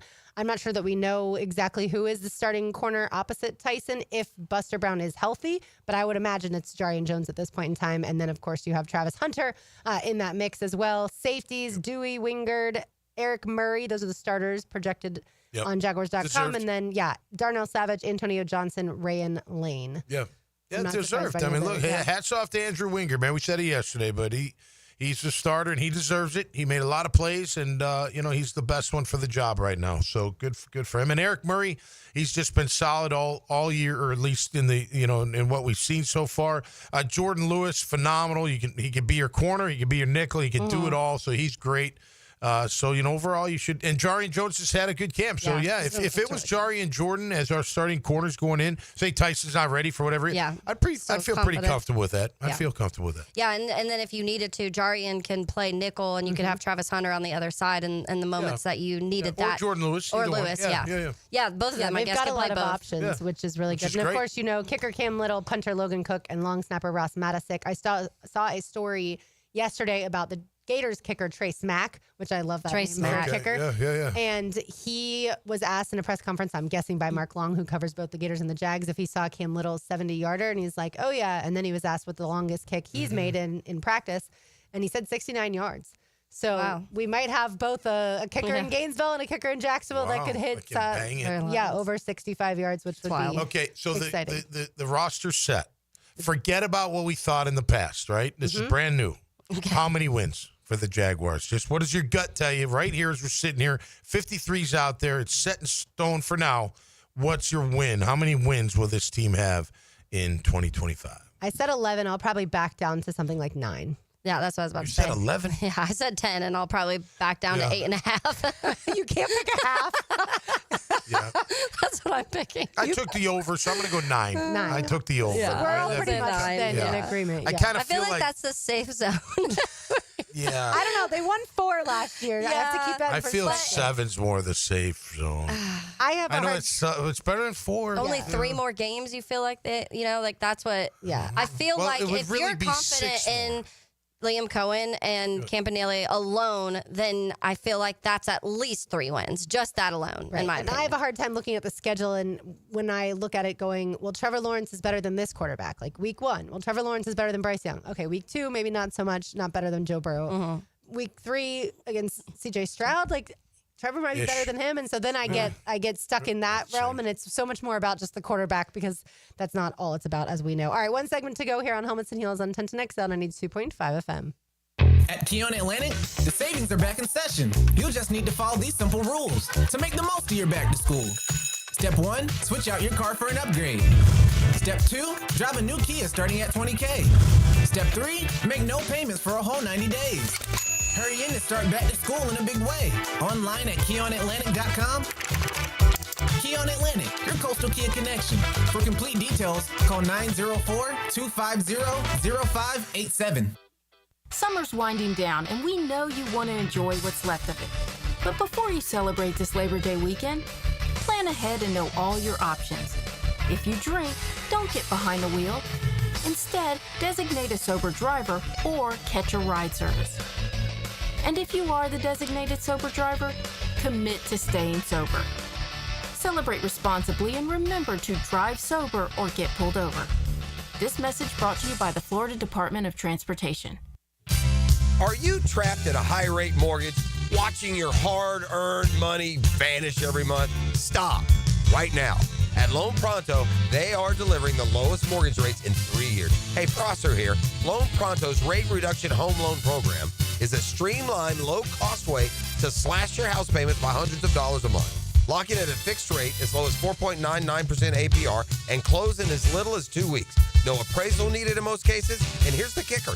You can skip your next 2 house payments entirely. Don't wait. Rates this low won't last. Call Loan Pronto now for your free, no-obligation quote. Loan Pronto is amazing. So start now by calling 904-999-1508. That's 904-999-1508. Or visit loanpronto.com to lock in your new low rate and skip those next 2 payments. 999-1508 or loanpronto.com. Equal housing lender, NMLS 1661781. Subject to lender approval, NMLS, consumeraccess.org. Welcome to the bundle event. Entering now are undisputed tag team champions, the mid-size SUV and the mid-century modern. Together with a State Farm agent, this auto and home duo are a powerful force of savings, service, and customizable coverage. Now, let's get ready to bundle. Call State Farm agent Kathy Scott in Jacksonville at 904-730-3665. Availability and amount of discounts and savings vary by state. It's tune-up time, and Florida Home AC, the official AC partner of the Jaguars, wants to partner with you for a cool summer season. Tune up your AC unit right now so it's running at peak performance when you need it most. Just call 777-4300 and order a tune-up for just $59. Keep your unit humming at optimal level. Log on to FloridaHomeAC.com and take advantage of their savings. Keep cool with Florida Home AC. That's 777-4300. Hi, it's Frank Frangie. You hear my buddies Dan and Jeff talk about that great food at Daly's Dash all the time. Jeff loves that Duval, and Dan loves the Boss. And they're right, both are terrific.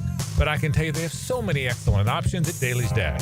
Salads and flatbreads and tacos and quesadillas, you name it. And of course, those fantastic subs and sandwiches. I just had the Italian sub. It is so good. The thing is, Daly's Dash is really committed to their food and committed to making it perfect for you. Everything is fresh, made to order every time. And there's so many Daly's locations in town, no matter where you are, there's one near you. I love to pop in and grab a sub at lunch, or maybe after a round of golf, or maybe even after calling one of those Jags games. There's never a bad time to stop into Daly's Dash and grab that great, great food. So head there today. Take it from Dan and Jeff, or take it from me. They say it's nicer here. It really is. And the food is delicious. Head to Daly's Dash today. 1010XL, presented by Farah and Farah, exclusive injury law firm of the Jacksonville Jaguars. When it's game time, Farah doesn't flinch. Now the cool down with Donovan Air, Electric and Plumbing, keeping Jack's cool since '87. Continuing on some of the roster, we know the 53-man roster right now, and we were just talking a little bit about this off air, Tommy, but hypothetically, if some of these guys, which there were several guys who were kind of banged up through camp that maybe you didn't get to see as much as you wanted to from them, Caleb Ransaw obviously being one of those, a Milam being another one of those. You talk about Chad Muma with the club on his hand, maybe not 100% there. Buster Brown being another one that we're talking about. Of those guys, do you think there's one of those that if they were healthy had a chance to actually battle for one of those starting spots? I think Buster. And look, for the record, I like Wyatt Milam, but I don't think he showed enough to where he was really going to press anybody for a starting position. In my opinion, I like him. Mm-hmm. I think he's everything you want, but I don't think he was quite ready just yet. But if I had to pick, I'd throw Van Lanen in there too. Yep. I think Van Lanen would have given Walker, if they let him, run for his money. But I'm going to go with Monteric, Buster Brown. Yeah, I think he could jump in right now, be the starting corner as long as he's healthy, and I wouldn't feel like we missed a beat at all. Yeah, can I answer Caleb Ransaw? Because I feel like he might have really pushed Dewey to win that free safety job, but because of injury, obviously didn't. But the way that coaches were talking about him to start training camp, there was a lot of excitement surrounding him. Yeah. By the way, who do you think didn't make it? Is Savage gone if Caleb Ransaw played well throughout camp? Good question. Yeah, like if he didn't go to IR. Yeah, I think it would be Savage. And I think Savage might still want to start in the NFL. Yeah. And obviously here right now. That's what I mean. He probably believes, as everyone does, like Dewey has believed for years, like I'm a starter in this league. He's the man. Yeah. Dewey can show. All I do is make plays, man. I play ball.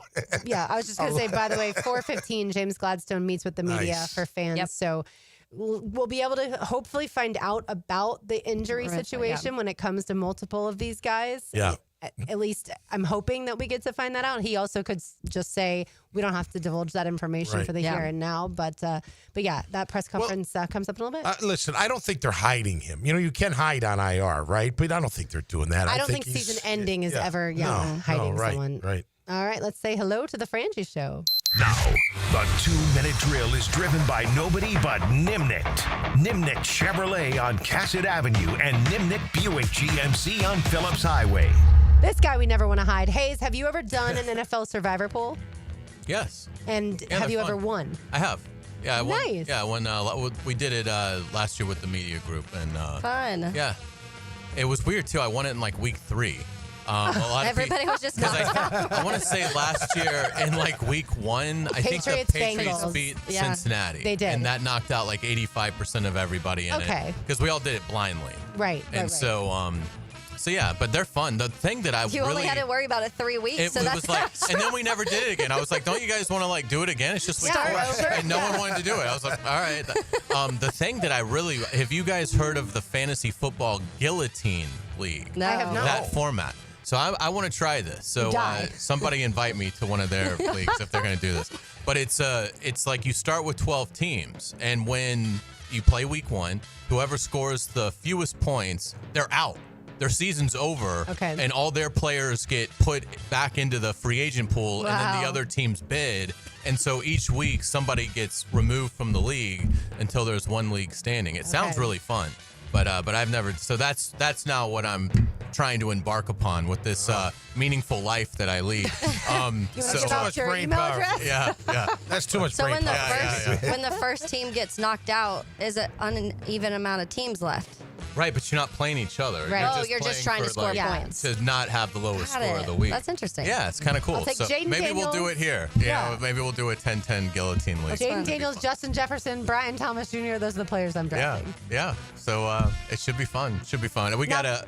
By the way, does the bye week count against you? No, right? Or yes? I would think, yeah. I mean, I would think you would, if you're got a lot of guys on the bye week, I would think you'd be in some trouble. Yeah. But that's like week 6 or 7. So you also, by that point, may have gotten guys to work from around all the other teams. Or gotten your head chopped off. Right, or out. But yeah, fun Frangie show coming up. We'll have to do Sports and Courts with Brett Hastings, and then the State Farm College Football Report is back. Go. It must be game week, so Gators, Knowles, and Canes. It should be a lot of fun. I always look forward to that. Taze, thanks so much. Thank you. All right. So yeah, I think we should do a Survivor pool here on the show, and every week pick a game, basically based off of the Survivor, Circa Survivor contest, and pick a game each week, and we'll see how long we survive. Spread or no spread? No spread. No spread. Just winners? Straight up, yeah. And I can remember to do that every week. Well, we're going to do it on air, so you can't forget. Okay. Yeah. I like winging it anyway, so I'll just wing it. Pick winners. And that's perfectly fine. You can wing it on There you air. go. All right, that'll do it for us today. But reminder, we do have a show tomorrow. No Jaguars programming tomorrow, so we will be with you from 2 to 4. And again, James Gladstone meets with the media at 4:15. For Taylor Dahl, for Tom McManus, for RJ Saunders, I'm Lauren Brooks with you. These heels are made for talking. We will talk to you tomorrow, but don't go anywhere. The Frangie Show is next.